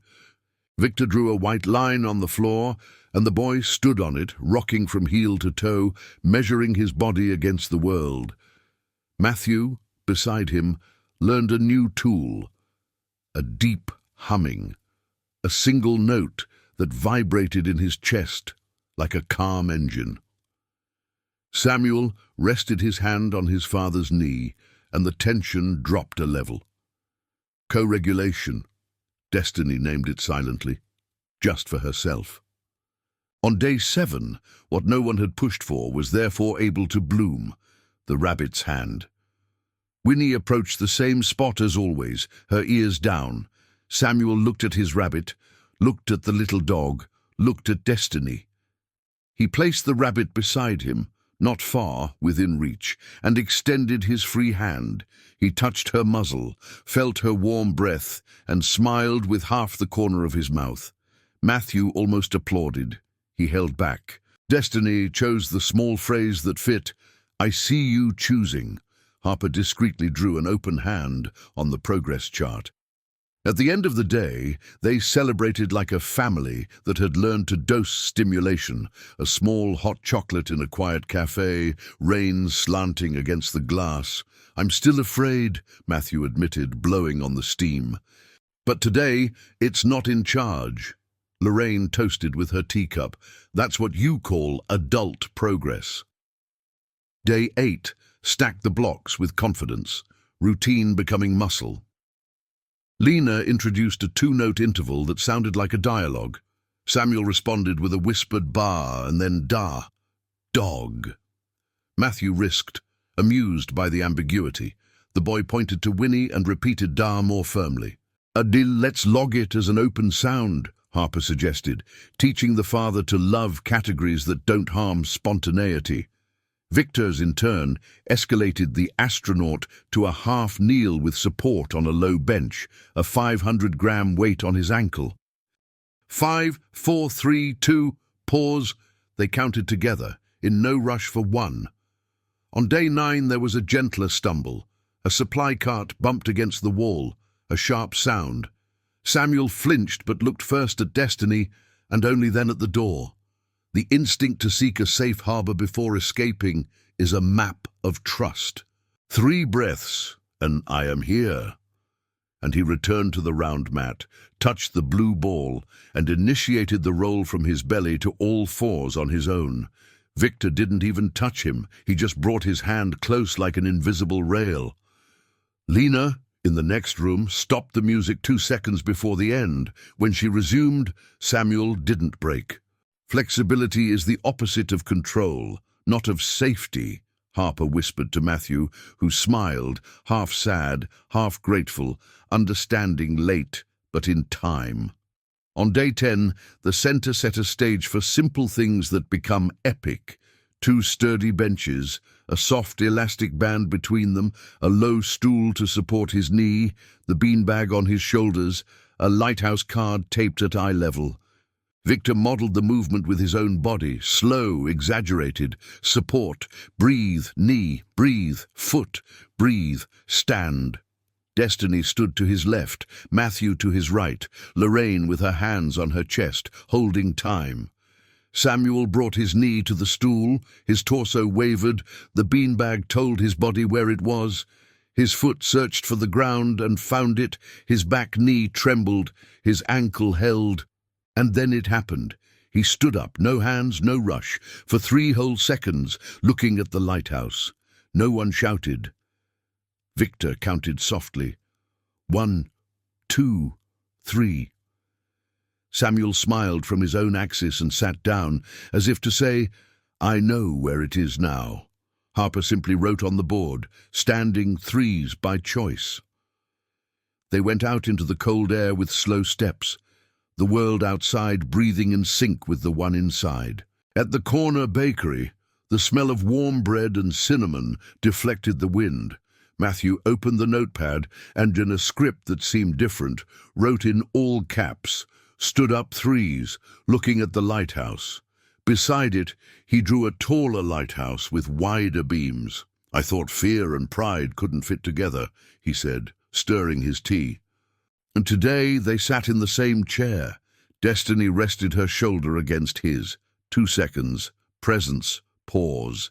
Lorraine raised her cup as if sealing a pact. Tomorrow, same script. Miracles like routine. Outside the window, the rain was threatening to become a drizzle, and what the body learns in 3 seconds can, one day, become a walk. Day 12 dawned with Seattle's fine rain streaking the glass like a soft pencil. The center's wooden house had the same pine scent, but upon arrival, a detail broke from the script. A maintenance crew was sanding a door down the hall. The harsh, irregular sound cut through the air like a saw through a thought. Samuel, who had been focused on his lighthouse card, froze at the second rasp of the sandpaper. His shoulders shot up. His skin, which had been more relaxed, turned to a sheet of ice. Victor raised a hand in a pause gesture.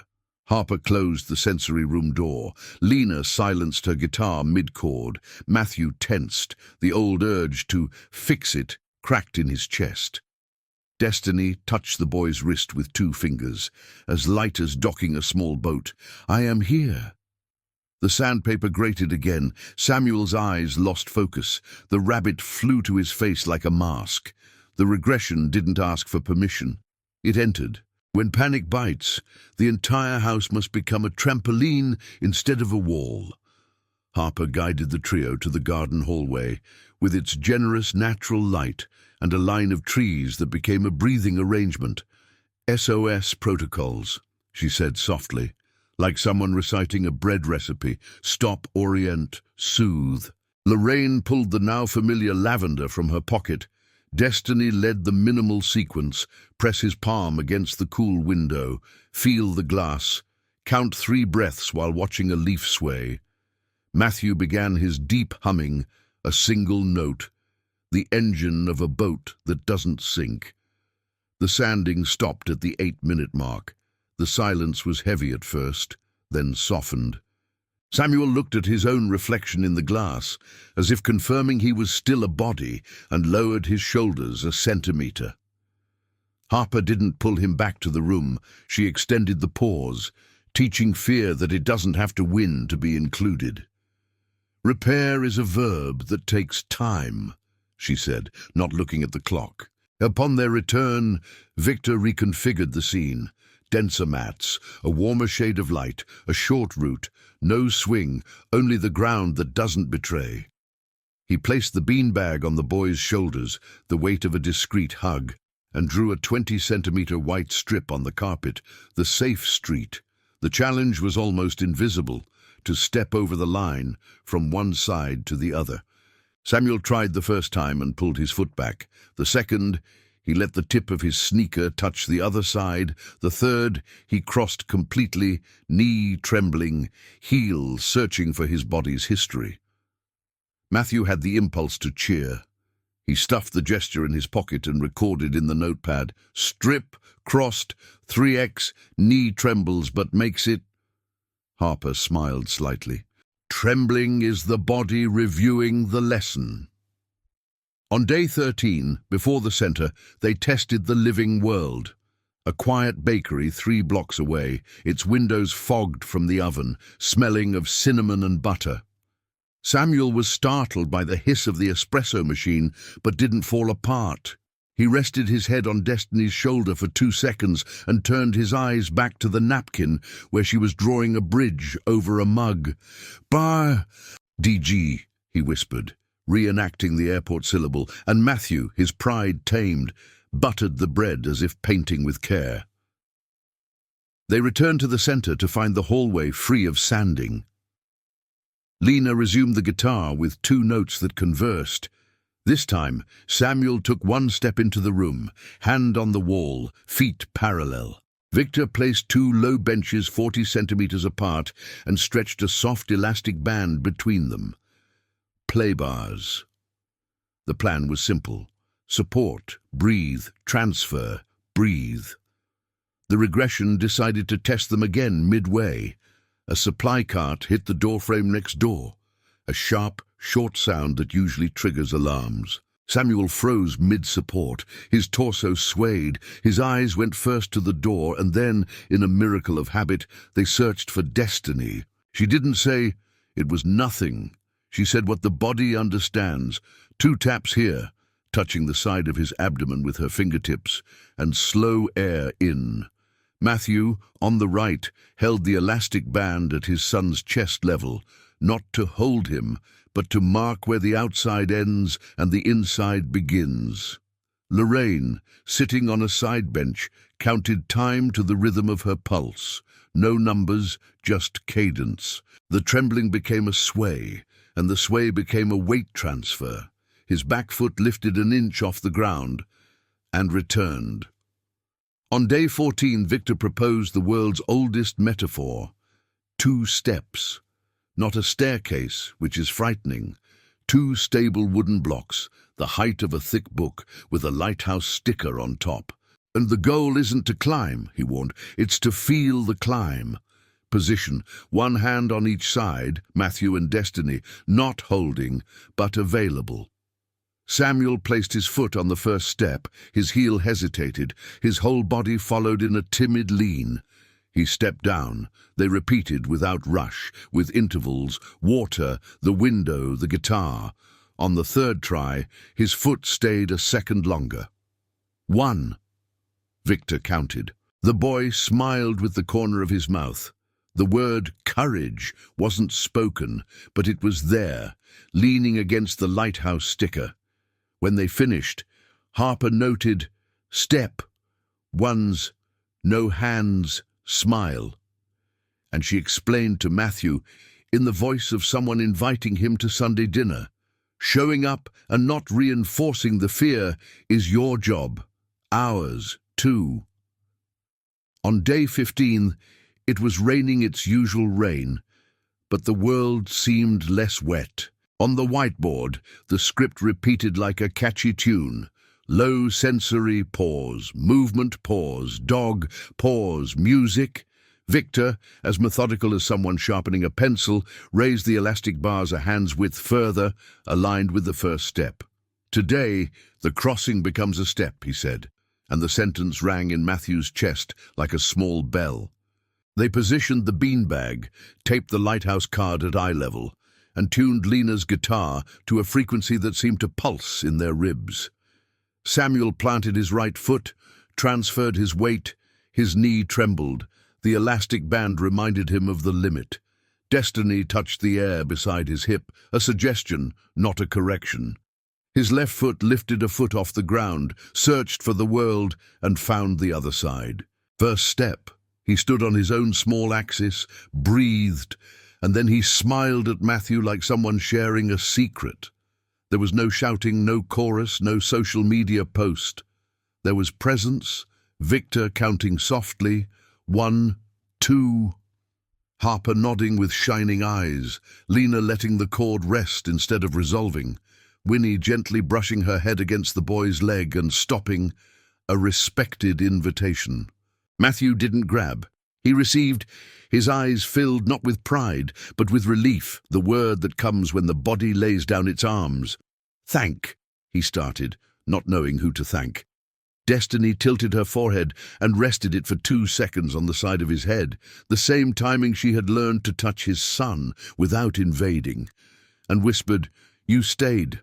"That's it." Lorraine, on the bench, clutched the inherited silk handkerchief and murmured her usual toast, "Miracles like routine." On their way out, the sky opened a brief clearing between the clouds, as if the lighthouse from the notepad had decided to visit the outside world. At the corner cafe, the cinnamon reminded them of home.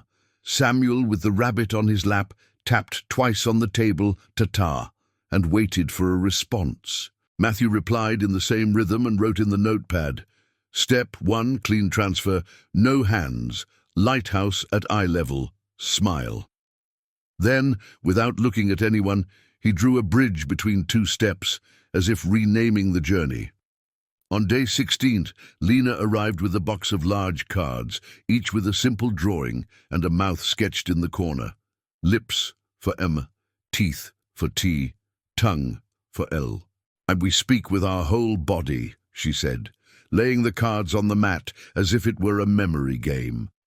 The guitar remained silent.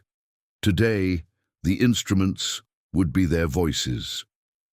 Samuel approached on his own, his knees touching the edge of the textured rug, his rabbit within reach on his lap, not on his face. Lena began with the softest of sounds, the and pointed to the drawn mouth. Destiny, beside him, echoed it softly. At first, the boy only felt the vibration in his own nose. Then, with his index finger on his lip, he breathed an almost invisible Matthew resisted the urge to applaud and instead breathed with him, long and slow, as he had learned. On the day's chart, meat vibrated, finger on lip, 3 attempts. In the next block came the B of bouncing things. Lena made the ball card hop slightly, almost without a sound, and said, "Ba." Samuel followed it with his eyes, his head tracking the movement. The first ba came out as a breath, the second gained body, and the third came with sound. Ba, short, sincere, accompanied by a smile that appeared in just one corner. Winnie, lying 3 feet away, perked up her ear as if she'd heard the achievement. Harper noted it without fanfare. B.A. voiced, spontaneous on 3rd attempt. During the break, Victor brought the beanbag for his shoulders, internal ground restored, and drew 2 islands, circles of tape, on the carpet for jump, stop, breathe. Samuel jumped with 1 foot in, 1 foot out, and named it himself by pointing, "Bah!" Ball. No one completed it for him. The silence allowed the intention to grow large. The no was born where want meets a boundary. On day 17, Winnie approached a little closer than planned. Her muzzle touched Samuel's hand, and her curious tongue came out in a quick gesture. The boy pulled his hand back, his eyes firm, and let out, as clear as a small bell, "No." It wasn't a scream, nor a cry. It was a limit. The whole room understood. Winnie took a step back and lay down. Lena whispered, "Bravo," in a windy voice. Harper, with a contained smile, said, "Self-advocacy. When a child puts a fence up in the world." For 2 seconds, Matthew was caught between the old reflex to correct and the new learning to validate. Destiny simply named it, "I heard your no." 2 minutes later, the boy extended his hand again, an invitation remade, this time with security. Trust is a net woven with accepted no's and chosen yeses. At night in the hotel, they turned the room into a living dictionary. Discrete labels: door, bed, cup, light, book. Nothing aggressive, all at Samuel's eye level. The game was simple: touch, look, and if possible, practice the sound. "Lee," Destiny said, pointing to the unlit lamp, and touched the switch. Samuel looked at the card, looked at the lamp, looked at her. The first sound was a timid lull, tongue touching his teeth, then the sigh of the ite. "Ite." The light turned on, as if responding to the command. Lorraine chuckled at the poetic exaggeration of coincidence. Matthew noted it in the notepad, underlined it twice, and drew a little lightning bolt. Light, L-ite, turned on. The boy repeated it 2 more times, each with less effort, and on the third, he just pointed and smiled as if to say, "I can do this."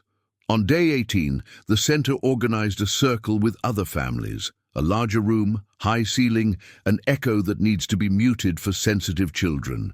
Harper prepared the ground. Fewer plastic chairs, more rugs, warm light, an announcement of silent applause. Even so, the room's volume rose in waves. A little brother dropped a box of blocks, and the sharp sound paved the way for a near meltdown. Samuel tensed. The rabbit rose an inch. His eyes looked for an exit. Destiny set up her usual tent. The walking scarf became a canopy at eye level, creating a small microspace. Matthew calmly requested, 2 minutes of silence, please," and was obliged. The learning circle respected it. The boy rested his cheek on the scarf, listened to his father's deep humming, and returned. There was no grand victory. There was community. On day 19th, Lena introduced more done. 2 colored bottle caps, simple gestures, an open palm for done, a little rotating hand asking for more. Samuel mastered the game with the foam ball. Bar, more. Half sound, half gesture. Then done for the song that tired him. More for the sound of artificial rain in a small box. Harper on the board. Control of environment via sign plus sound. Matthew, with a tear in the corner of his eye, realized the obvious thing that needed to become flesh. His son didn't have to fit into their world. The world had ways to fit his son, too. In the afternoon, Victor brought back the elastic bars, now in an L-shaped circuit, and the foot that had already taken 1 step stopped before the turn. "Stop is also a step," he said, as if granting a license, and then came the word that, as small as a lampshade, lit up the house. On day 20th, the hotel ritual repeated: a warm bath, the light sticker next to the switch, the rabbit at the foot of the bed, the new syllables resting in the air. Matthew was taking turns flicking the light on and off with Samuel when the boy, without a card, without a gesture, called out, "Dad," not da, not D, not an echo, "Dad," round, whole, stumbling only on the size of its joy. The father froze, his hand still on the switch, the room half light, half dark, like a developing photograph. Destiny didn't fill the space with yes or say it again. She just placed a hand on her chest, held it, and let the beautiful echo occupy the room. Samuel looked at his face as if recognizing a harbor and repeated softer, a whispered confidence, "Dad." The lit lamp was less bright than the eyes of the man who had learned to stay. The next morning, Matthew wrote slowly in the notepad, his handwriting larger than usual, shaky at the edges. Day 20, Dad, no card, called, light on. Beside it, he drew a light switch with a small lighthouse emerging from it, its beams folding over the page. Lorraine brought pancakes on an improvised hotel tray and announced with her dry humor, "Today's special. Anyone called Dad for the first time gets a 3-second hug." They fulfilled the edict with the metric of everything they had learned. Brief touch, full presence, pause. Later, on the way to the center, the traffic moved like an orchestra. From the back seat came a soft "no" to a song that didn't please him and a persistent "more" when the rain on the window began to draw paths. The world was responding. At the center, Harper heard the report and didn't make a big ceremony. She just adjusted the script to open windows for naming, cards for Dad, light, ball, book, and a photo of Destiny with a mouth drawn for D in the corner. Lena adjusted her guitar to accompany the syllables like a track, and Victor turned one of the steps into a podium for words. Climb, say, descend. Samuel climbed, said bay, pointed at the ball, made a done with an open hand, and as he came down, threw a sideways glance at Destiny with something only she could decipher. "It's coming." She understood without needing to translate. Some words prepare for the bigger word. Dad had opened the door. Mom, or whatever shape it would take, was just around the curve. On day 21, Harper suggested a rehearsal outside the cocoon. "The world won't adjust completely. We teach the body how to negotiate with it." They chose a bookstore cafe near Green Lake, famous for its silent reading nook, and a sign requesting silent applause. Before leaving, they checked their SOS kit as if it were a pre-flight list. Padded headphones, the scarf tent, a lavender sachet, a water bottle, cards, the rabbit. Matthew breathed in the 8 count he had learned, holding back the impulse to control every variable. Destiny put on Samuel's coat, knelt to his level, and reviewed the passwords. Lighthouse, water, window, pause. The boy rested his forehead on hers for 2 seconds. Presence, not a request, and nodded with an that vibrated more securely. Lorraine locked the hotel door with dry humor. Off to the proving grounds, team. The bookstore smelled of new paper and cinnamon. The ambient noise was a whisper, not a marketplace. In the children's section, low shelves with colorful spines. On the ceiling, paper mobiles that turned slowly. Destiny set up the microspace. A scarf tied to a chair became a canopy, the rabbit at hand, the water bottle accessible.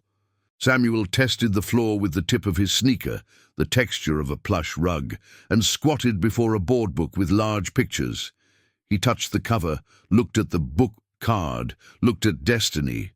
Book, he breathed, his tongue hitting his teeth. Matthew smiled inside and out. He didn't applaud. He breathed with him and wrote in a pocket-sized notepad.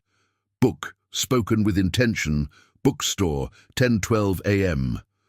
The barista, informed of the silent applause, raised her hands in a discreet V. The world was responding to their rhythm. 10 minutes later, reality tested the net. A group of parents with strollers came in. A stroller wheel got stuck, scraping the floor, a sharp, cutting sound, and the coffee grinder behind the counter let out a deep roar. Samuel flinched, shoulders to his ears, cheek against the rabbit, eyes looking for an exit. Before the old voice of command could emerge, Matthew asked the barista quietly and simply, 2 minutes without the grinder, please. The request was granted. Destiny applied the protocol like a known recipe. The scarf came down to eye level. The tent was pitched. the boy's palm on the cool surface of the side window, counting flashes until the noise, 3 sips of water, a pause, 2 finger taps on his abdomen. Lorraine brought the lavender sachet to the here and now. Samuel's body returned from the top down, eyebrow, shoulder, hand. "I am here," Destiny repeated, a song his brain recognized. When the air finally made space in his chest, Samuel chose to return to the rug. No one pushed him. The story circle began with a bookseller who knew the house rules, a half-light voice, an ending without a surprise. Destiny sat on the floor with him, her back against the low sofa, and practiced the generous gap. The Lee, and she would pause, letting the air invite. The boy filled it in with light, and a child in the circle responded with hands in the air, no clapping. "Ed more," Samuel requested, gesture and sound together, for the page that shone with a lamp. Matthew moved like the floor, not like a spotlight, just to refill the water bottle. And when the story grew tiring, Samuel made "done" with an open palm, and they went to the window before fatigue could turn into tears, controlling the environment without crushing the adventure. On their way out, the city greeted them with a wind that smelled of lake and pine. On the sidewalk, a curb became a practice step. To the right, an access ramp with a low railing seemed like a written invitation. Matthew thought of Victor and pulled from his memory the instructions that had become muscle. Support, breathe, transfer, indicate, don't hold. Destiny positioned herself to the left, hand available. Matthew to the right, his chest ready to hum if needed. Samuel touched the railing, lifted his foot without panic, placed it at the start of the ramp, and stood for a second. His knee found its balance, and his hip found its axis. 1, 2. Lorraine counted in a voice like a cookie in her pocket. The boy looked at Destiny, as if measuring the distance, and without warning, let go of the railing. The first step was sought, the second chosen. 2 steps into her lap, his whole body saying a here. Destiny's lap was a harbor, not a party. She didn't lift him, she received him. She kept her touch on the learned scale, arms cupped, the pressure of a hug that gives shape, not capture. Samuel rested his forehead on her chin and stayed there for the length of 3 deep breaths. Matthew didn't invade the scene. He stood to the side, a hand on his son's back over his coat, not holding on. The traffic passed behind them like a distant sea. Lorraine, from a park bench, murmured the minimalist toast that had become their emblem. 2 steps aren't 2, they're a bridge. The boy lifted his face, touched Destiny's chin with his index finger, mapping the design of his home. And the silence became pregnant. The sound came, small and whole, Mom. No one asked for a repeat. The world, for an instant, was exact and without noise, like a room with good acoustics. The mom landed where it should, in Destiny's chest. She only said the phrase that fits without squeezing. "I heard you." Matthew closed his eyes in the same second and opened them with a smile that had water behind it. There was no jealousy. There was relief. The word was less about a title and more about a named safety. He touched Destiny's shoulder as if thanking her without taking away. "Thank you for staying," he said, both to her and to the part of himself that had learned not to run. Lorraine dabbed the corner of her eye with her inherited handkerchief and delivered the verdict that cuts through solemnity. Promise fulfilled. Anyone called Mom gets a hot chocolate. That night, they turned the hotel room into a pressure-free map of names. 2 new cards, made on the spot with a thick pen, Dad and Mom, next to them the old light book bed. The game wasn't repeat after me, it was who answers when you call. Samuel would point and the world would respond. Dad, Matthew would approach and offer his shoulder. Mom, Destiny would sit on the floor and open the book. Sometimes just a gesture came. Sometimes a breath. Once, the whole 2-word sentence came, stitched together like a blanket. Mom, book. Lorraine celebrated with chamomile tea and the decree of a 3-second hug. After turning off the light, they still heard a dad, a verification in the dark, and a small hand fished for Matthews under the covers. The house, even a temporary one, fit. The next day at the center, the team didn't make a fuss. Harper listened, wrote on the board in her round script, secure naming, dad, mom, spontaneous, outside of setting. And she adjusted the script to consolidate it. Lena coupled the syllables into songs. Victor created the 2 steps to the lap as a motor objective with an emotional outcome. The body learns paths when emotion has a place to land, she summarized. Matthew, still with the word living in his mouth, asked to record it. No encores, receive and move on. Destiny nodded. She knew that forcing it would extinguish the newly lit glow. The day passed in small, whole steps. When they left, Seattle had that cold afternoon clarity that seems to wash the outlines of things. On the way, they passed the lake. A boy was skipping stones that drew circles on the water. Samuel pointed and said "Bah," out of habit, and then "no," when the wind grew colder, a respected limit. On the bench, Destiny leaned her shoulder against Matthew's, and for a minute they didn't talk about protocols. "Funny," he said finally. "What scared me most was losing the names. And what saved me was letting him choose what to call us." Lorraine, in the front, winked in the rearview mirror. Maturity has clocked in. The car drove on in a good silence, and the lighthouse drawn in the notepad now seemed, from the outside, like the glittering line of the water. The discharge meeting at the Seattle Center felt less like a goodbye and more like passing a baton. Harper brought a navy blue folder with a stamped label, continuity plan. Inside were laminated cards with traffic lights, a routine checklist, social story templates, and Samuel's sensory passport. Things that help and things that hinder. Victor leafed through it with the care of someone checking ropes before a crossing. At home, prioritize reliable ground, dense rugs, visible support points, low steps. Destiny set up the scarf tent and pressed Samuel's palm against the cool window. Count the little lights down there. 1, 2, 3. Matthew sustained his deep hum while the flight attendant, who had been briefed, offered padded headphones that didn't look medical. "More," Samuel requested, with a gesture and sound for water, and his request was met as if it were a boarding pass. "In the building, inform everyone from the doorman to the janitor. 2 minutes of quiet helps a lot."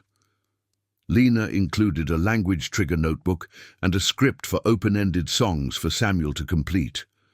Lorraine pressed the packet to her chest. "It's a landing kit." On the flight back, the world tested them again. The pilot's announcement was too loud, and the click of the seatbelt next to them turned the light yellow. The landing in New York smelled of kerosene and promise. The taxi sped down the FDR, the lights of the East River blinking like the lighthouse in the notepad. In the back seat, the boy tested his new safety repertoire, "Dad." Matthew responded with an available hand and an "I'm here" at the perfect moment. The house had to fit the boy.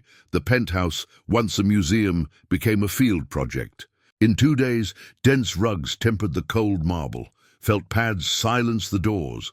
The hallway gained a white tape line on the floor, a safe street, and the reading nook, once a set piece, became a harbor, a low armchair, warm light, a basket with cards and board books, the rabbit at hand.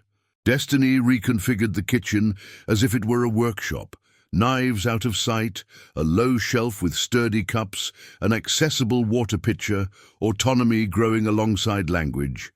On the wall, a magnetic board with the routine in icons.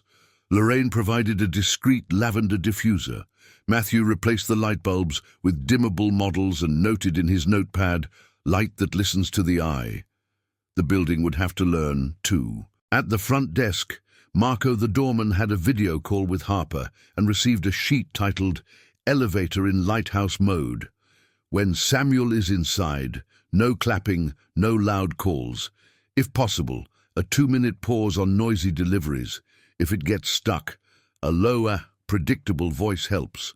They placed a discreet lighthouse sticker next to the panel. The janitor, Mr. Cornell, took the message with the humor of someone who likes a manual. Just talk soft and tell the trash cart to come by after lunch. Matthew drafted an elegant note on the condo's app. Small adjustments, big difference. Thank you.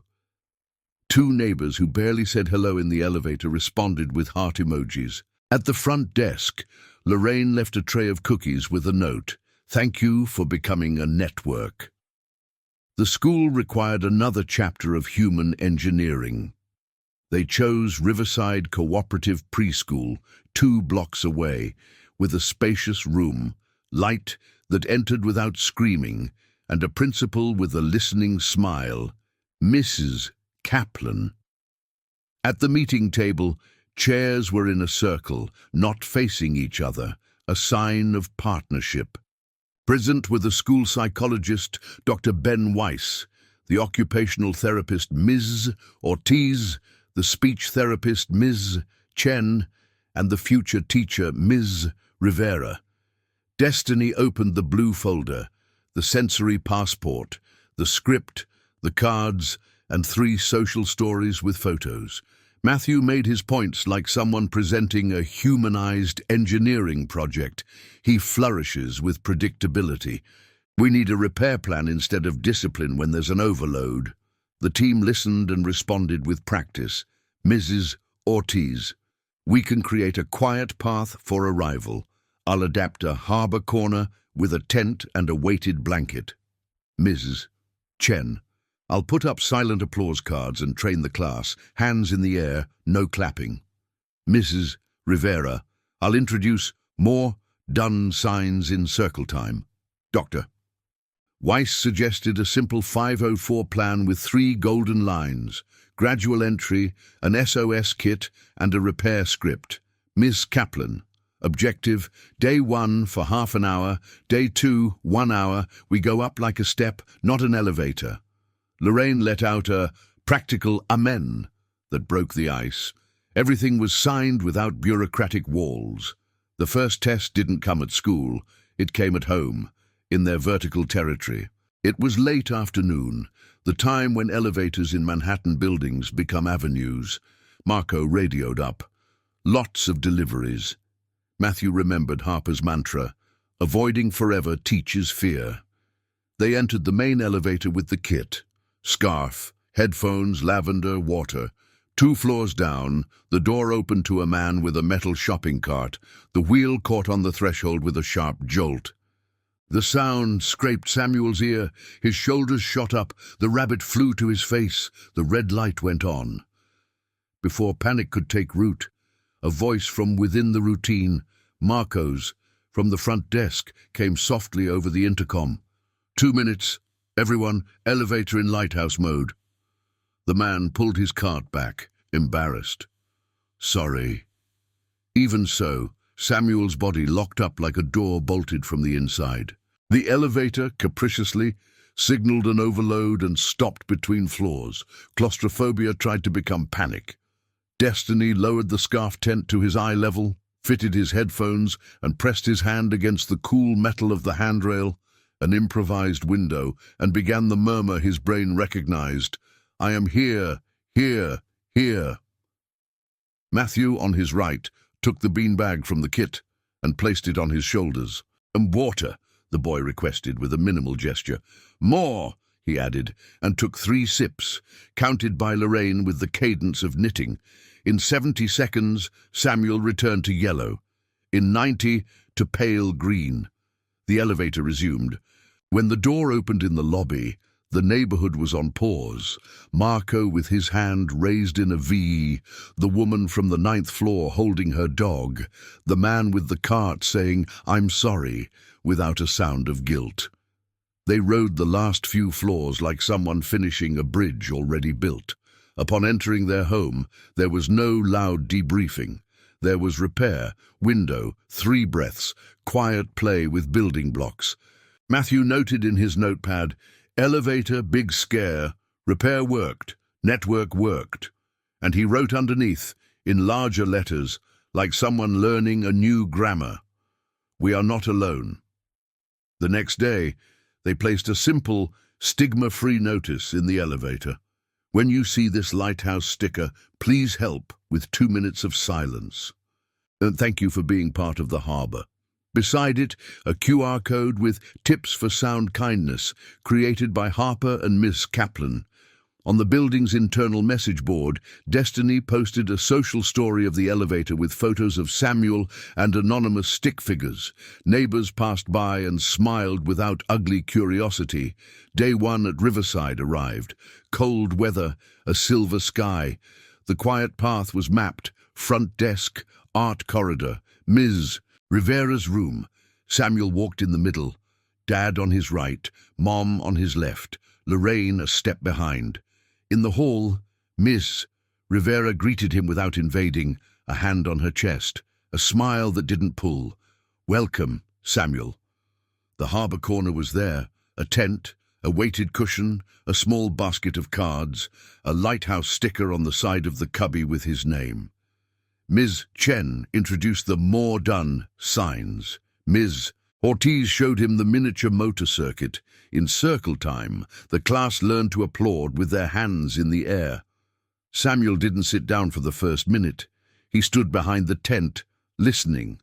When the "Ma Mom, Da Dad" song played, he filled it in softly. No one asked him to speak up. The first school scare was the bell announcing a change in activity, sharper than planned. Ms. Kaplan, who had forgotten to notify the janitor, rushed over with a hand on her chest. "My fault." Miss Ortiz signaled for a pause. Miss Rivera held up the lighthouse card. Miss Chen led the class in silent applause. Samuel flinched for 30 seconds and returned with 2, window, a distant hum, 3 breaths. "No," he said when an excited classmate tried to hug him, a respected limit. Later, he chose book and nestled in the corner. The entire school learned more in that minute than in any seminar. At the end of the hour, Mrs. Rivera returned Samuel to his parents with a 2-line report, entered via the quiet path. Scared by bell, repair worked, said no, and more.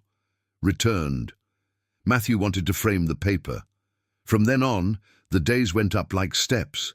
30 minutes, 45, 60, 75. On day 4, Samuel crossed the room, 2 steps to the cushion with Mom's picture, and said book, pointing. On day 6, he made "done" for the music when he was tired, and was heard. On day 8, he followed his friend Eli, a buddy chosen by Ms. Rivera, through an L-shaped circuit. Eli learned to be a signal, "It's here, and I'll wait." On day 10, the whole class was repeating, without realizing it, the micro-rituals that built safety, entering with low hands, speaking in a half-light, laughing without sharp bursts.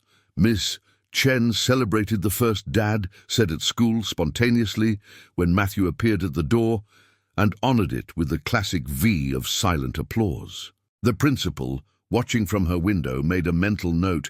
This is how you build inclusion, with daily grammar. The neighborhood, in turn, became an active partner. In the lobby, Marco instituted the Lighthouse Minute on the hour, a discreet email to delivery staff. Mrs. Feldman from the 9th floor put a little light-up sticker on her poodle's stroller to remind it not to bark in the elevator. Mr. Kaufman from the 7th floor stopped making loud conversation in the car and started waving with an open palm. A boy in a baseball cap from the 5th floor, who used to run past, stopped one day and asked Destiny, "Is this like a stealth game?" She laughed. "It's a game of caring." He understood and became a voluntary enforcer of no slamming doors.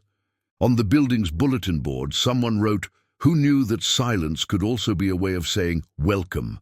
At home, the routine gained solid columns, mornings with the window, toast that crackles, light and book on the tip of the tongue, evenings with dimmed light, Mom and Dad, distributed without demand, more done, guiding the end of a song.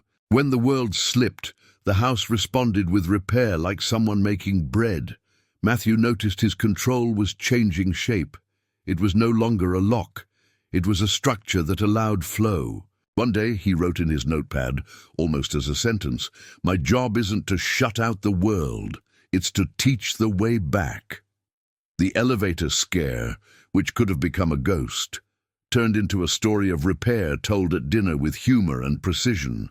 "Remember, Samuel, the elevator turned into a submarine, and the lighthouse guided us." The boy laughed with his eyes and tapped Tatar on the table, asking for more of the story. Lorraine, with her sweet irony, decreed, "This month's award for sound kindness goes to the gentleman with the cart, and an honorable mention for the poodle who learned to be a librarian." The table laughed softly, and that was the most beautiful sound in the new house. Laughter that doesn't startle. At the end of the second week, Miss Kaplan invited the parents for an observation behind the one-way glass. They saw Samuel enter via the quiet path, say no to a poorly timed hug, follow Eli on the circuit, name the light while pointing to the paper lamp, and, at the end, walk 2 steps to the cushion with Dad's photo, an alternative harbor, and rest his forehead on it for a second. Ms. Rivera, beside them, whispered with pride, "The lighthouse works." Destiny responded with her eyes full, "It works because a lot of people are holding the mast." The invitation arrived on a Thursday evening, on dry letterhead from the Blake Development Group's legal department. On Tuesday, a presentation of the new Habitat program, dignified housing with humane and accessible design, to the board and 3 investment funds. A glass-walled ballroom, 40 people, microphones, a coffee break, technical press. Matthew read it, and the old iron reflex tried to return. His hand went to his notepad. Destiny's rested on top of it, a good weight. "We'll bring Samuel's grammar to the boardroom. Predictability, options, repair," she said. In 2 hours, they created the corporate kindness protocol, a visual agenda on the screen, agreed-upon silent applause, pre-tested dimmable lighting, a quiet room next door with sofas, water and plants, a coffee station without noisy dishware, and microphones with gain limiters. Lorraine wrapped up the package with humor, and a plan B, C and D, because Murphy was a building manager. On Monday, they visited the 38th floor, as if rehearsing for a fire drill before a party. Every detail was mapped. Destiny was the engineer. She spoke with facilities, with IT, with events, with reception. They discreetly placed 3 icons in the ballroom, a lighthouse, a bridge, and a harbor. Ms. Kaplan, via video, suggested an entrance script, 3 signs of welcome, eye contact, slow pace, half-light voice. Matthew, learning his new role, practiced with the team. He raised both hands in a V and said, "This is our applause today." There was contained laughter. There was sincere buy-in. The building, like the school, was starting to speak the same language. Tuesday dawned with a steel-grey sky and a wind that could cut through a suit. Samuel stayed in the harbor room next to the ballroom with Lorraine and the kit. "If he asks for me, call me. If not, let him see the world through the glass," Destiny arranged. In the ballroom, chairs were in a semicircle, 2 screens, a discreet logo. The partners arrived in waves, woody cologne, clicking shoes, leather briefcases, and the CFO, Harland, looked like he preferred stadium applause. "No clapping. It'll feel like a funeral," he grumbled. Matthew held his ground. "Today, the energy comes from attention, not noise." Destiny, a street-smart diplomat, added, 30 seconds of focused silence is worth more than 3 minutes of cheering. You'll see." The IT tech adjusted the lapel mic on Matthew's jacket. He breathed in his 8 count, glanced at the glass. Samuel was tracing invisible circles on the window with his finger. Lighthouses on. The presentation began cleanly. A visual agenda. Why now? How? Who pays? Who wins? Data in a large font. Images of hallways with warm light. floor plans with harbour nooks. Matthew spoke of ROI in a half-light voice, and of risk like someone who had learned to read the tides. Destiny brought the human map. Anti-overload design costs little and returns a lot. 23% less tenant turnover, 18% fewer maintenance calls, 12% higher occupancy for families with young children. Harlan prodded, "Nice, but what about the margin?" Matthew pulled up the pilot slide from Queens, 1.9% incremental cost, achievable rent, plus incentives, positive NPV in 24 months. The room was truly listening. Until the world remembered it was the world. The catering team, running late, turned on a coffee grinder behind the partition, a sharp, metallic roar that cut through the carpet like a knife. The sound tore through the ballroom and through the glass, hit Samuel first, shoulders to his ears, rabbit to his face, eyes searching for an exit. On stage, Matthew's lapel mic screeched with feedback. The old Matthew would have ordered them to stop, forcefully. The new Matthew nested the learned repair, a hand in a V, a signal to IT, a finger to events, light dimmed, 2 notches. "Lighthouse pause," he said softly into the mic, already limited. No drama. Destiny disappeared out the side. 2 steps, harbour room, scarf at the boy's eye level, his palm on the cool glass, a hum in her chest. Lorraine provided water, 3 counted sips. In 60 seconds, Samuel's body came down from the ledge. In 90, he pointed to the book on the table and whispered, "Book."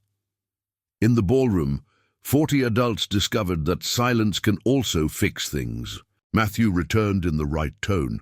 "This is what it's about, designing systems that know how to repair." In the Q&A session, a manager from the Rochford Fund threw the ball. Many were thinking, this is all very moving, but does it scale? Are we becoming a non-profit? Destiny took the mic and brought the bridge word. Home isn't just a place, it's a verb. When we design to regulate the body, we reduce costs and increase value. A child sleeps, an adult produces, a neighborhood becomes a network. It's not charity, it's operational intelligence. She showed 2 photos, a white hallway and a hallway with harbor points, then the spreadsheet, fewer calls, less vacancy, fewer lawsuits over disturbances. A good project is profitable because it solves real pain. Harlan, the pragmatist, relaxed his jaw. Rochford took slow notes. A director from the Stonewheel Fund whispered, "A verb, not a place." The room found its spine. They closed with the simplest slide, 3 words and 3 icons: lighthouse, predict; bridge, transition; harbour, repair. "It's the grammar that saved our home and can save entire neighbourhoods," Matthew said, looking at Destiny without losing the audience. The applause card came in V's, and it was beautiful, a sea of quiet hands saying yes. In the hallway, as they signed the meeting minutes, the email chimed. Stonewheel, a non-binding commitment letter for 40 million, conditional on 2 pilots. Rochford, a letter of intent to co-invest. A public bank opened a green line of credit at lower interest for the accessibility seal. Harlan twisted his mouth into a smile. Silent applause, loud margins. Lorraine decreed, corporate hot chocolate. Through the glass, Samuel tested Dad. Matthew raised his hand and came, a verb he finally mastered.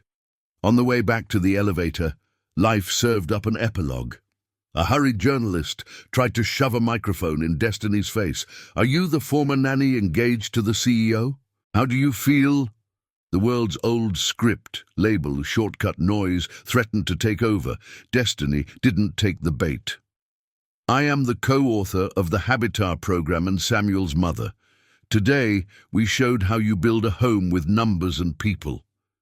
The reporter tried but Marco, from the lobby, pointed to the lighthouse sticker. 2 minutes, my friend."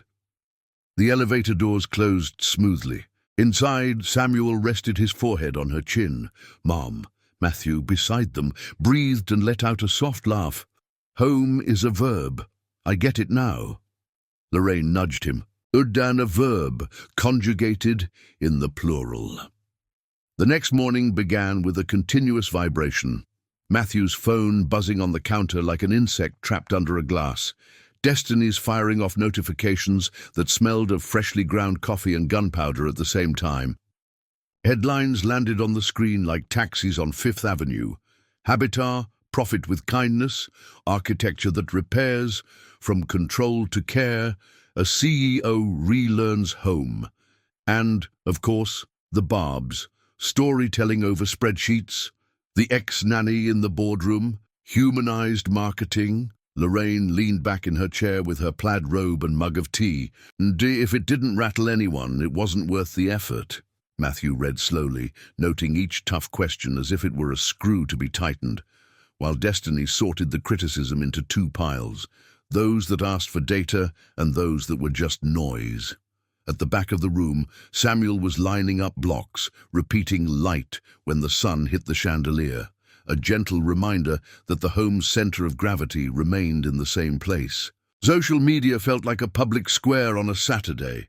Mothers sharing that they had swapped horn honking for V-hands at their child's birthday party, a building manager in Queens asking for the PDF of the corporate kindness protocol, architects discussing lighthouse, bridge, harbour, as if it were a new design tripod. Then came the trolls who never touch the ground, victim playing, urban whining, this is just an expense. Ms. Kaplan, surgically, published a thread, cost of overload versus investment in predictability, data, references, before, after. Ms. Chen recorded a 40-second video teaching silent applause. It went unintentionally viral.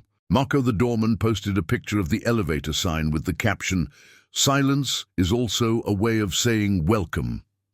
Destiny felt the current. When the language changes, the city changes its tone. And when the tone changes, buildings learn new ways to be homes. In the afternoon, an envelope of thick paper arrived, sealed in copper with the initials of the Hudson Civic Foundation. Inside was an invitation to the Cities for People Gala at David Geffen Hall, Lincoln Center, with an orchestra, a silent auction, and coverage from 3 radio stations, signed by Eleanor Whitman, a philanthropist who was direct on the phone. "I want you to tell this grammar story on stage. The public needs to hear it. And if Samuel comes, the house is yours." Matthew looked at Destiny. A gala meant flashes, crowds, microphones, reckless applause.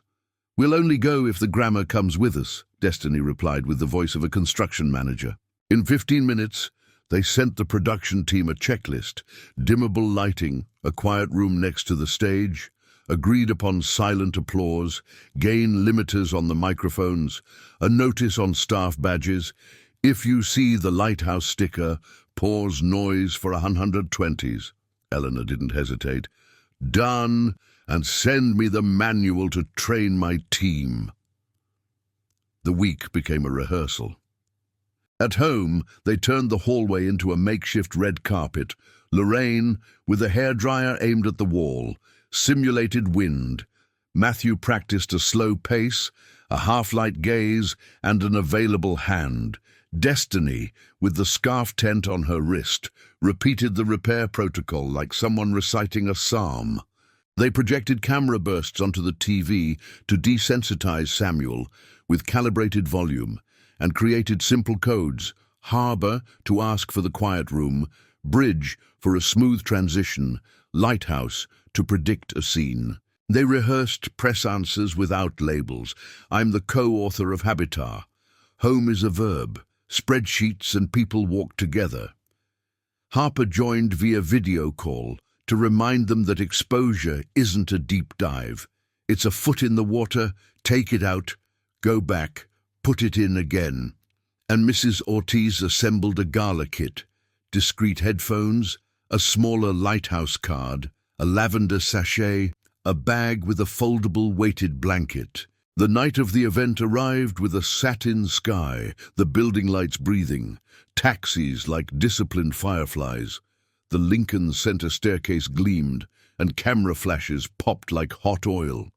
The production team, duly trained, had marked the backstage with lighthouse stickers and set up 2 monitors with a visual agenda to reduce anxiety. On the red carpet, Destiny and Matthew bypassed the line of photographers via the quiet path, a V-hand gesture coordinated with their publicist. One photographer, without warning, activated his strobe in sport mode.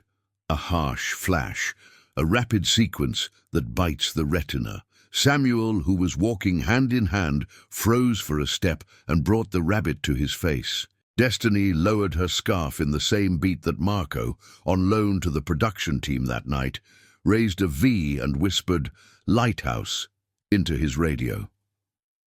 30 feet ahead, the actress Naomi Brooks, the event's ambassador, noticed and taught the crowd with a grand gesture. Hands in the air, a small smile, the noise subsided like an obedient tide. Inside the hall, the orchestra tuned without sharp sounds, bows on strings like a breeze, and the carpet was lined with felt under the serving trays. The silent auction honored its name. Tablets with acoustic covers, no gavel.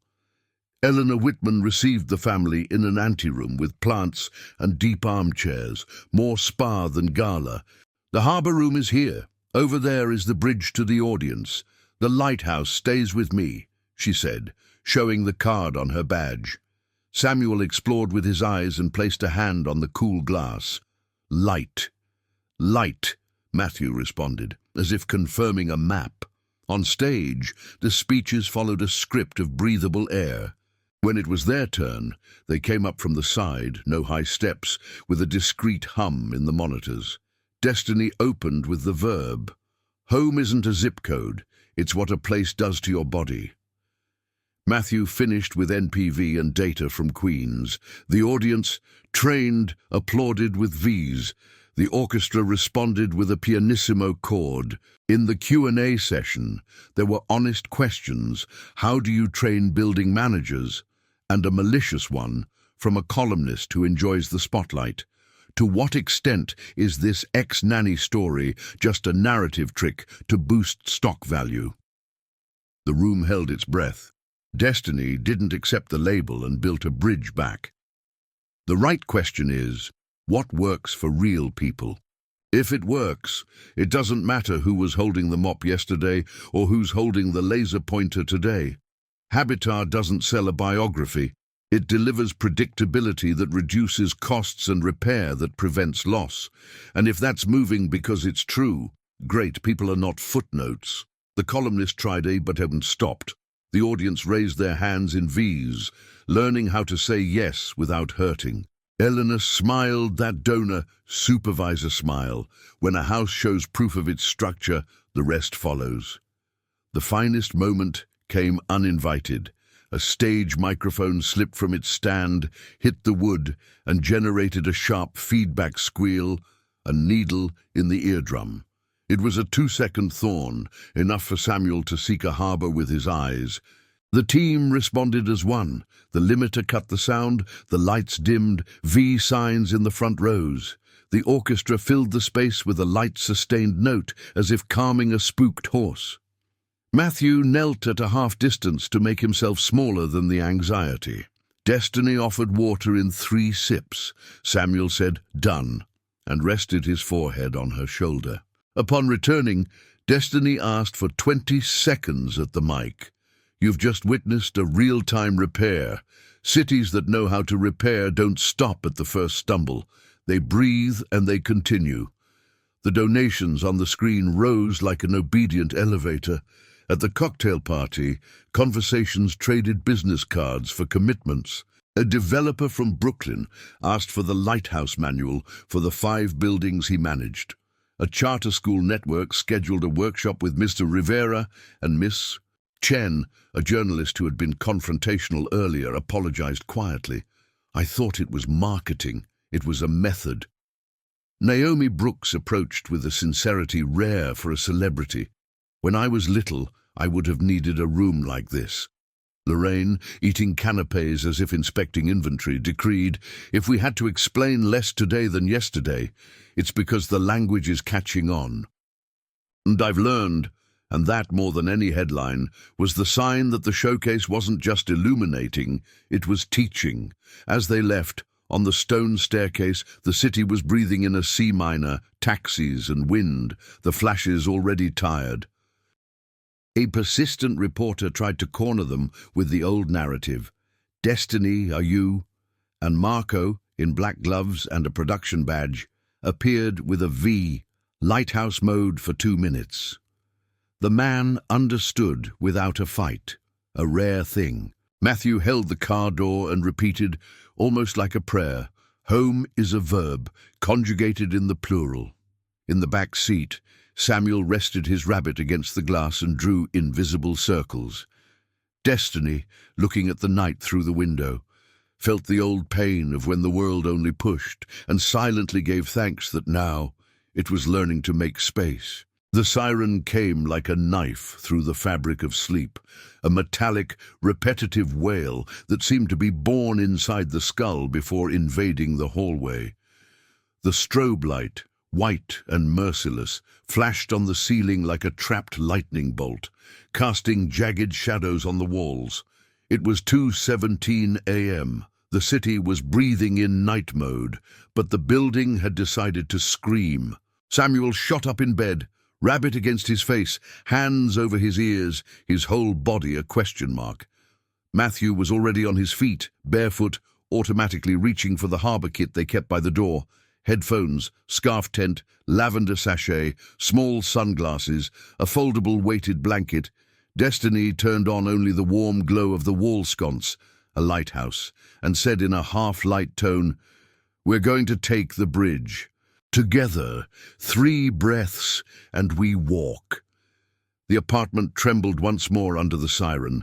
The world, for a moment, seemed to be nothing but noise and glare.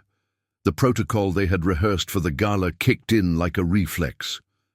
Destiny knelt at the boy's eye level, lowered the scarf like someone pulling down the sky, fitted the headphones, and placed the miniature sunglasses on his face. "That's a count with me. 1, 2, 3.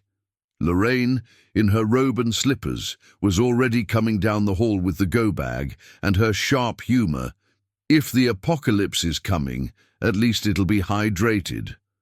Matthew checked the doorknob, cool, grabbed the lighthouse card the management had adopted after Habitat and clipped it to his coat.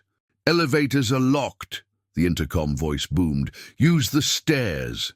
The metallic clang of the fire doors opened up a corridor of echoes. Outside, hurried footsteps, jumbled voices, a baby crying, a dog barking. The world hadn't promised to be gentle. It was up to them to put gentleness into the world. On the next landing, they met Mr. Patel with his 82-year-old mother, who had a cane and fear in her eyes. "Stairs are cruel," he murmured, trying to smile. Matthew, without heroics, offered a bridge. "Let's go in blocks of 5 steps. We'll set the pace." Lorraine held the railing and narrated like a teacher. Step, breathe, step, breathe. Further up, a pregnant neighbour was balancing with one hand while carrying a cat carrier in the other. Destiny did what she had learned in the hospital hallways with Ms. Kaplan. She made space with her body, organized the line in pairs, and placed Samuel between herself and the grandmother so he would feel framed, not crushed. "Lighthouse," she whispered upon finding the first floor without a flashing light. There. They paused for 60 seconds, micro sips of water, lavender on the boy's wrist, the rabbit held against his chest like a grounding wire. "Mom," he said, through the gap in the scarf. "Here," she replied in a timbre that disarms sirens. On the second flight of stairs, the stairwell became a city. Neighbors who had never seen each other in pajamas were now a crew. A teenager in a hoodie offered his hands in a V when someone started shouting, "Hurry up!" replacing urgency with coordination. Matthew, who in the past would have responded with a scolding, chose the engineering of repair. Those with good mobility help those who need it. Short steps, eyes on the stairs. The Spitz from 25B was barking in falsetto. Lorraine pulled an emergency treat from her bag and lowered the world's volume with a subtlety that saves eardrums. And because life never misses a chance for a full-scale test, a light bulb in the 12th floor hall exploded with a sharp pop. Samuel flinched, his body almost retreated inside itself. Destiny placed her flat palm on his shoulder blade. Deep pressure, 2 slow circles, and quietly sang the hum that was already the sound of home. The question in his eyes, "Is it safe?" found an answer in the rhythm of their steps. It's together. In the lobby, the alarm was still a tempest. The front desk staff, trained over the past few months, had taped a lighthouse, calm pause sticker to the glass.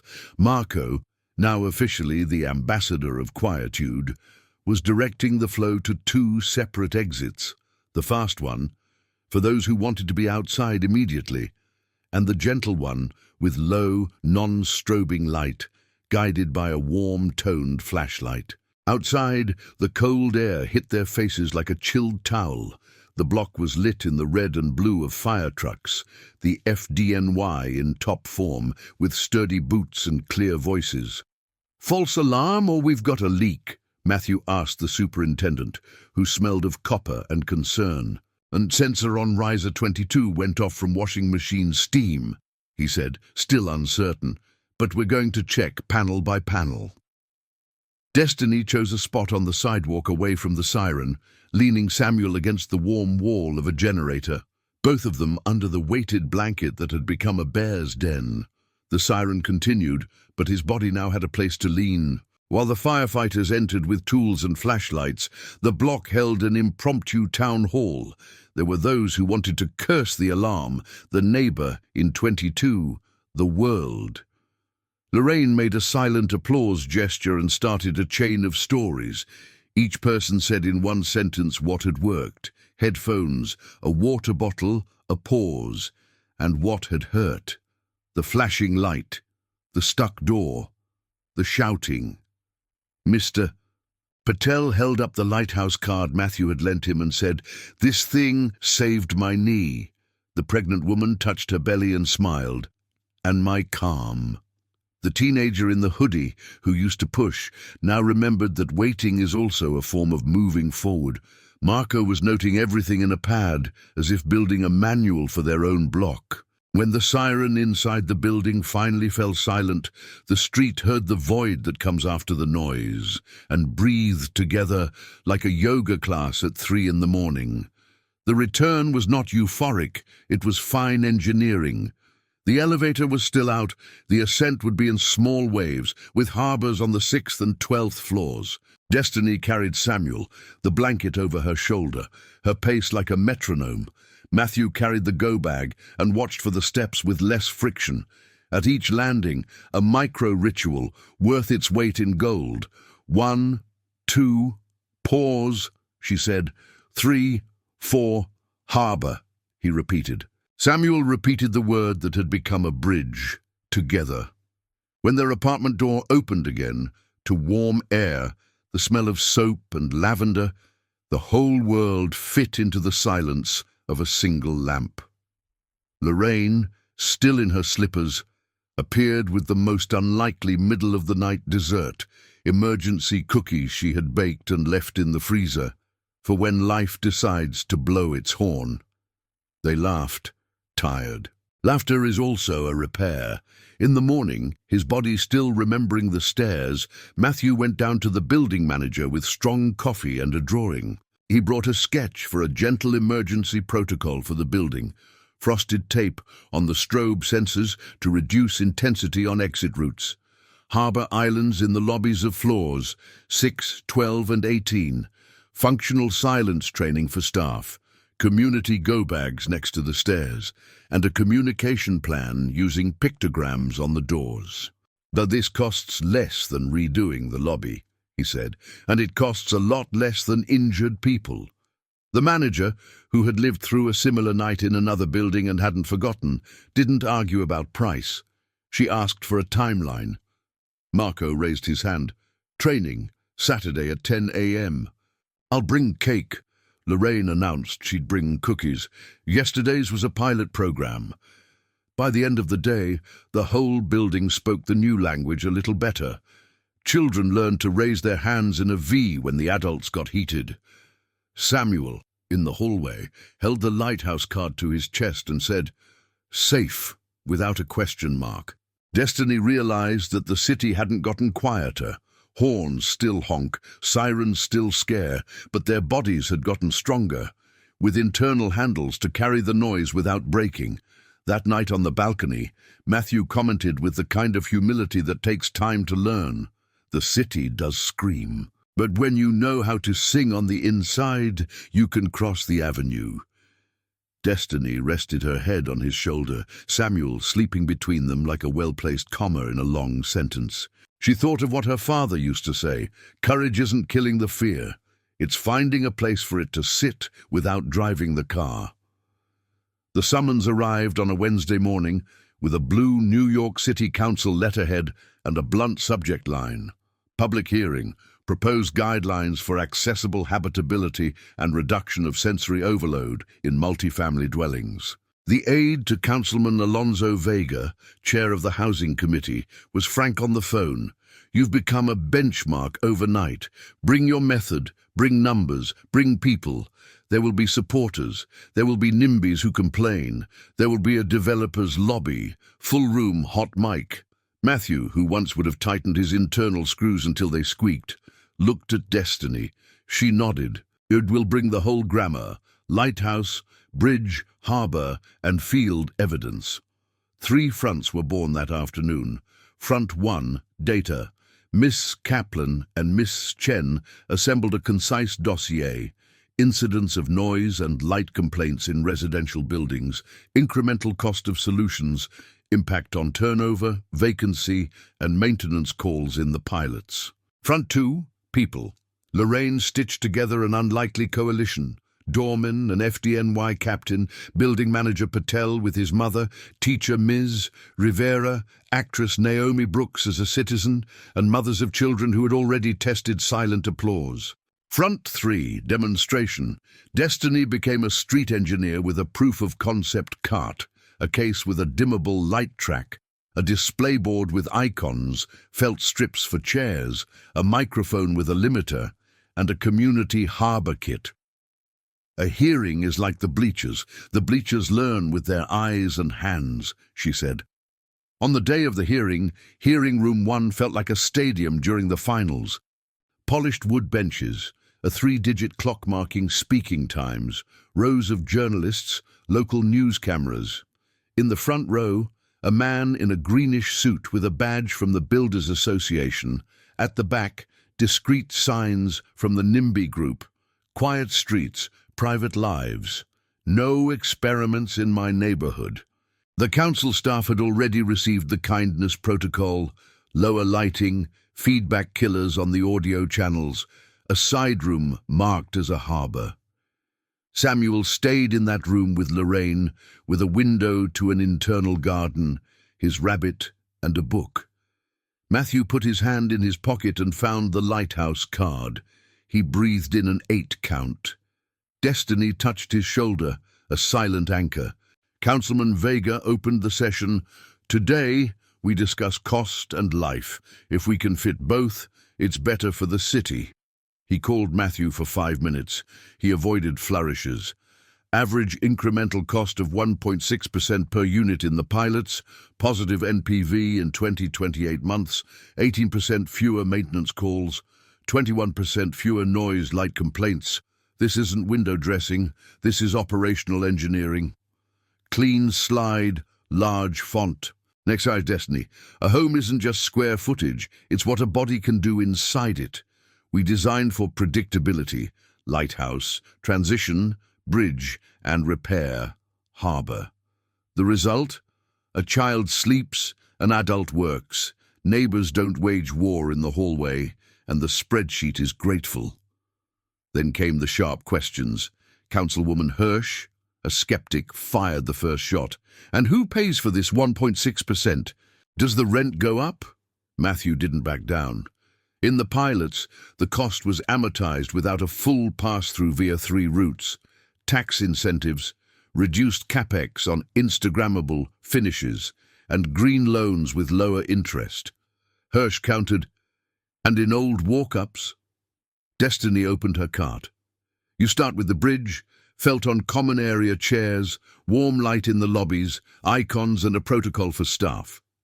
The cost of one afternoon of maintenance with an immediate impact. The CFO of the Builders Association tried the old trick. This becomes an expensive mandate in the building code. Vega intervened. For now, we're discussing guidelines and incentives, not mandates. Time for the body to speak. Miss Chen and Ms. Rivera simulated a condo meeting with silent applause. Marco taught the V sign and told the story of the elevator with lighthouse mode. Captain Rodriguez of the FDNY anchored it with the credibility of her helmet. Harbor points on floors 6, 12 to 18 and dimming don't hinder evacuation. They help. Less panic, fewer falls, better flow. We've tested it. A mother, her voice trembling but firm, said, "My son can go to the mailroom now. Nobody had to spend a fortune." Manager Patel confessed with humor, "I used to spend more on boutique rugs than on felt strips. I've learned." The bleachers breathed, and then came the inevitable moment. The NIMBYs. Lawyer asked for the floor, raised his voice, and his poorly adjusted microphone shrieked with sharp feedback. 3 people covered their ears. A baby cried. The repair was almost choreographed. The technician cut the gain. Vega raised his hands in a V. Destiny took 2 steps and, without scolding, offered the limiter from her cart. The lawyer, surprised, accepted it and cleared his throat more quietly. Destiny seized the bridge. This is the point. The world fails. A quick repair is worth its weight in gold. The tension deflated. Hirsch, less defensive, asked, "And indicators? We need to measure before we replicate." Miss Kaplan already had the chart, quarterly metrics per building, a baseline, and a public dashboard. Naomi Brooks, called as a citizen, closed the people wing. "I grew up in a noisy building. If my mother had had a lighthouse in the lobby, we would have fought less. This city needs real soft power." Applause in V's, and a handful of audible claps, soon joined by the silent gesture from the majority. The new language was catching on, right there, amidst wood and microphones. The technical lobby pushed back.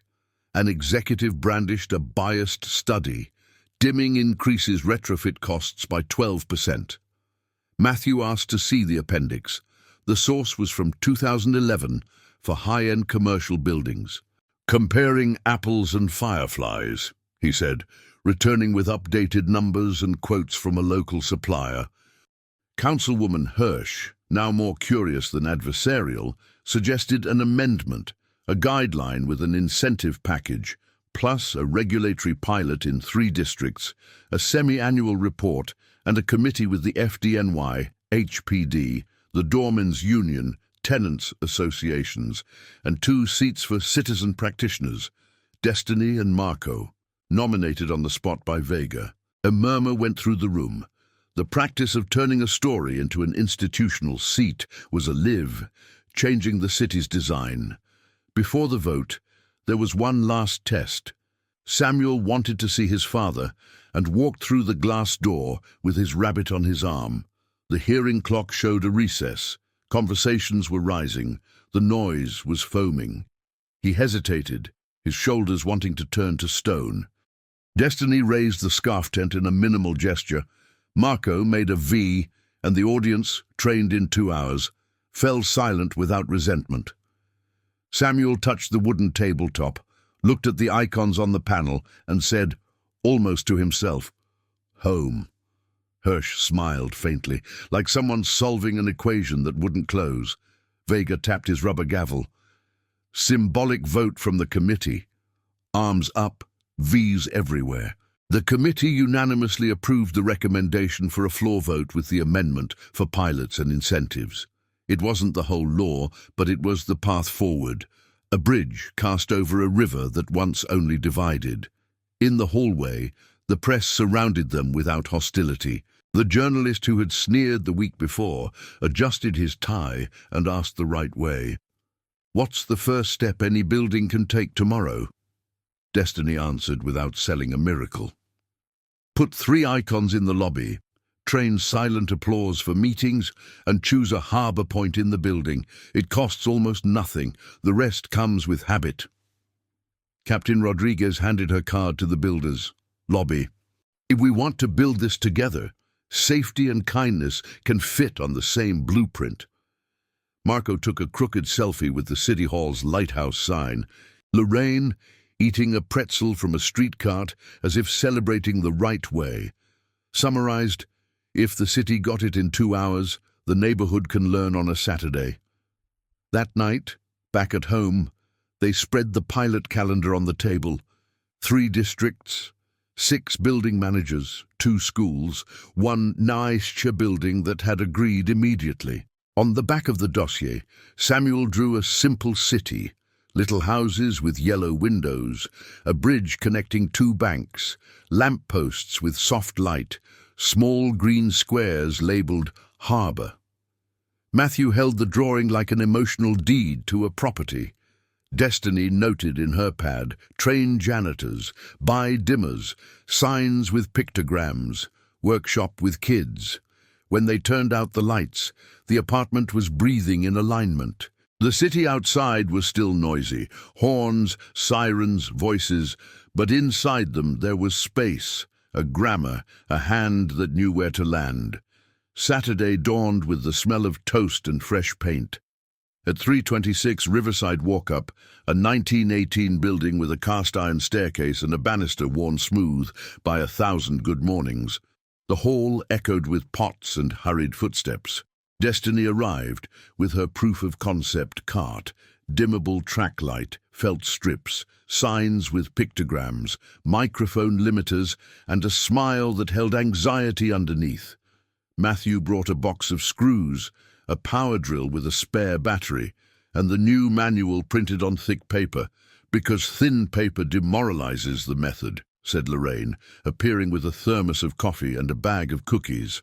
Marco was already handing out V-hand stickers to anyone who wanted to become a multiplier. The building manager, Darnell, came down with a set of keys that sounded like a wind chime. "If it works here, it'll work anywhere. My basement bets a cup of coffee on it." They started by mapping habits before drilling. Who goes where? Who's okay with noise at 11 a.m.? Who works at night? Destiny sketched routes on a portable whiteboard, and the residents started to arrive. Mrs. Luz, 74, who knew the cracks by name, Miguel, an e-bike delivery guy with dark circles from his shifts, Anaya, 9, with a cloth rabbit and her hair in 2 buns, a young man in a baseball cap, Rico, phone in hand and skepticism well practiced. "Is this just another pretty sign that nobody reads?" he asked, leaning against the vending machine. "Last Saturday, I read a sign that said not to leave trash, but there it was, the trash." Destiny nodded without taking offense. "A sign alone isn't a language. It becomes a language when we use it. Give me 2 hours, and if it feels like marketing, I'll tear it all down myself." Then came the micro-renovations. Marco knelt to put felt pads on the community room chairs, that nails on a chalkboard scrape became the glide of an ice skate. Matthew removed the strobe from the lobby fixture and installed dimmers on 2 lines. Airport brightness is good at the airport. Here, it's home. Darnell, with electrical tape on his wrist like a festival bracelet, ran channels to hide wires that kissed the doorframes. Destiny placed the first harbour sign next to the stairs, an icon of an armchair, a cup of water, and a note. "You can pause here." "Is this for old people to rest?" Mrs. Luce prodded with her purse handle. "It's for any body that sometimes runs faster than it can handle." She looked smiled slightly. Then it's for me too. During the mid-morning break, they held quick classes. Miss Chen, with the patience of someone folding paper without creasing it, taught silent applause for the condo meetings. Anaya became a natural monitor. Guys, hands like this. See, they shine without making noise. The adults obeyed with a laugh that disarmed embarrassment. Captain Rodriguez showed up right on time, helmet under her arm, for the staircase workshop, harbor points on floors 2 and 4. Who helps whom on the steps? How do you announce without shouting? 2 neighbors tested the role of guide, step and breathe, and discovered that a low voice helps more than yelling, "Move it." Rico filmed with his phone, ready for irony, but his face turned serious when the aunt from 3B made it up the stairs without huffing for the first time since Sanders, as she put it, referring to her cardiologist. "Okay," he murmured quietly, "this is content. No pilot is complete without a real jolt." At 11:07 a.m., the elevator, stubborn for weeks, decided to sing Metal Against Metal and got stuck on the 3rd floor. An impatient line formed, voices rising in staccato bursts. "I'm already late for my mum's!" someone snapped. Destiny held up the lighthouse card.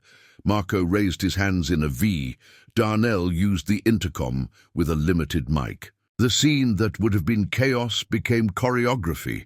2 people cleared a path for Mrs. Luz. Miss Chen led a 3-count breath. Rodriguez controlled the flow on the stairs. Matthew, with an ear that had learned to listen for focus, silenced the panel's buzz with a temporary piece of tape and a note. "Maintenance in 30. Predictability is a nerve calmer. Who can take the bridge?" And people went. Rico, still filming, wrote in the title, "When adults learn from kids and the manager becomes a maestro." After lunch, they tested neighborhood noise. A chair dragged without felt, the building groaned. A chair with felt, the building smiled. A can dropped on a bare floor, ouch. A rubber mat, phew. Destiny role-played hallway noise, and the group voted no-go or okay with red and green cards. They marked with discreet stickers where not to slam doors, where to park strollers. Anaya received the badge of Saturday's lighthouse keeper. When I raise it, everyone pauses for 2 seconds. Mrs. Luz, without ceremony, asked for one for herself. "I know how to raise my hand too," and she raised it. Beautiful, like people who are seen in their own time. In the afternoon, they crossed the city to NYCHA South Orchard, the sun reflecting off the bricks and a history of ancestral distrust sitting on the stoops. The manager, Mrs. Alvarez, received them with raised eyebrows. "I've seen plenty of visitors with slides. They stay for 2 days, then disappear." Destiny showed her grease-stained hands in the cart. "We brought listening ears and a screwdriver." The auditorium smelled of brewed coffee and an old fan. No loitering, signs in cold letters on the walls. Before speaking, they asked to listen. A mother talking about her baby who only sleeps with the sound of the bus. A veteran who trembles at flashing lights. A teenager who won't go down in the late afternoon because the courtyard screams. Destiny translated it into pictograms on the board. Lighthouses in the lobbies, a bridge between the courtyard and the court, a harbour in the 5th-floor hallway, with a donated armchair and warm light. Unlikely allies emerged. The janitor, Big Tony, his arms the size of 2 conduits, started out grumpy. Another little sign. 10 minutes later, he was on his knees, handing a roll of felt to a girl from the 2nd floor to stick on the leg of a chair, and teaching her the right dimmer setting so it wouldn't become an unsafe shadow. Mrs. Eunice, 83, who hadn't trusted anything since 1977, tested the bench in the 5th-floor harbour and said, "If there's a crochet circle here on Wednesdays, I'll come." Matthew drew a route map with afternoon shade spots to reduce the clatter of skateboards outside the windows of those who sleep during the day. Captain Rodriguez coordinated with the local precinct on an evacuation sign that respects small steps. Mrs. Alvarez sighed. If I had seen this attitude in 2012, I'd already be the lighthouse's grandma. At the end of the day, when South Orchard smelled of a hosed-down courtyard and roasted chicken, they did their checkout. What stays, what changes. Destiny wrote everything in her notebook. In the armchair and the light stay. The sign that says be quiet changes. Put up one that teaches how to speak. The felt stays. The way we ask for silence changes. Big Tony stays. My hurry changes, said Mrs. Alvarez, laughing at herself. Samuel, who had spent the afternoon drawing, handed over a paper with 3 simple sketches: a lamppost with a yellow halo, lighthouse, a bridge with no cars, bridge, and a green square with a chair, harbour. A child's translation is always the most honest way to write a law. Rico, who had followed them with his camera, posted, "Today I saw a building apologize to its people, and the people accepted." That night, back at 326, the lobby felt like a different place without having changed. The echo was softer, the light didn't hurt, the door closed without a fight. Darnell rested his head on the cool marble for a second, as if thanking a stone. "I don't get all your NPV stuff," he said to Matthew, "but I felt the cheaper flow." Lorraine, cleaning up the last of the adhesive with alcohol, decreed, "Tomorrow, everyone will forget half of this, which is why we put up signs, not to command, but to remind." Destiny closed her cart, her hands black with tape and pride, and thought of her father. A screwdriver is poetry when you're tightening the right screw. The most transformative stories are not born from perfect castles, but from broken homes that dare to rebuild themselves. The journey of Destiny, Samuel and Matthew, proves that even the deepest wounds can blossom into new beginnings when courage and compassion meet. What seemed impossible, a boy condemned to silence, a father imprisoned by fear, a young woman underestimated because of her origins, was transformed into a reborn family. And now, a reflection for you. What is more important for healing the wounds inside a home, strict discipline or patient love? To what extent do our own barriers and fears prevent the happiness we so desperately seek? Share your opinion in the comments.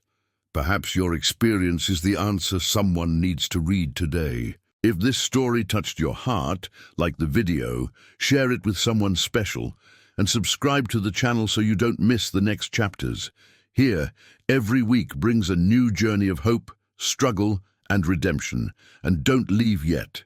On the end screen, you'll find another moving video that continues to explore how unexpected choices can transform entire destinies. Click and discover.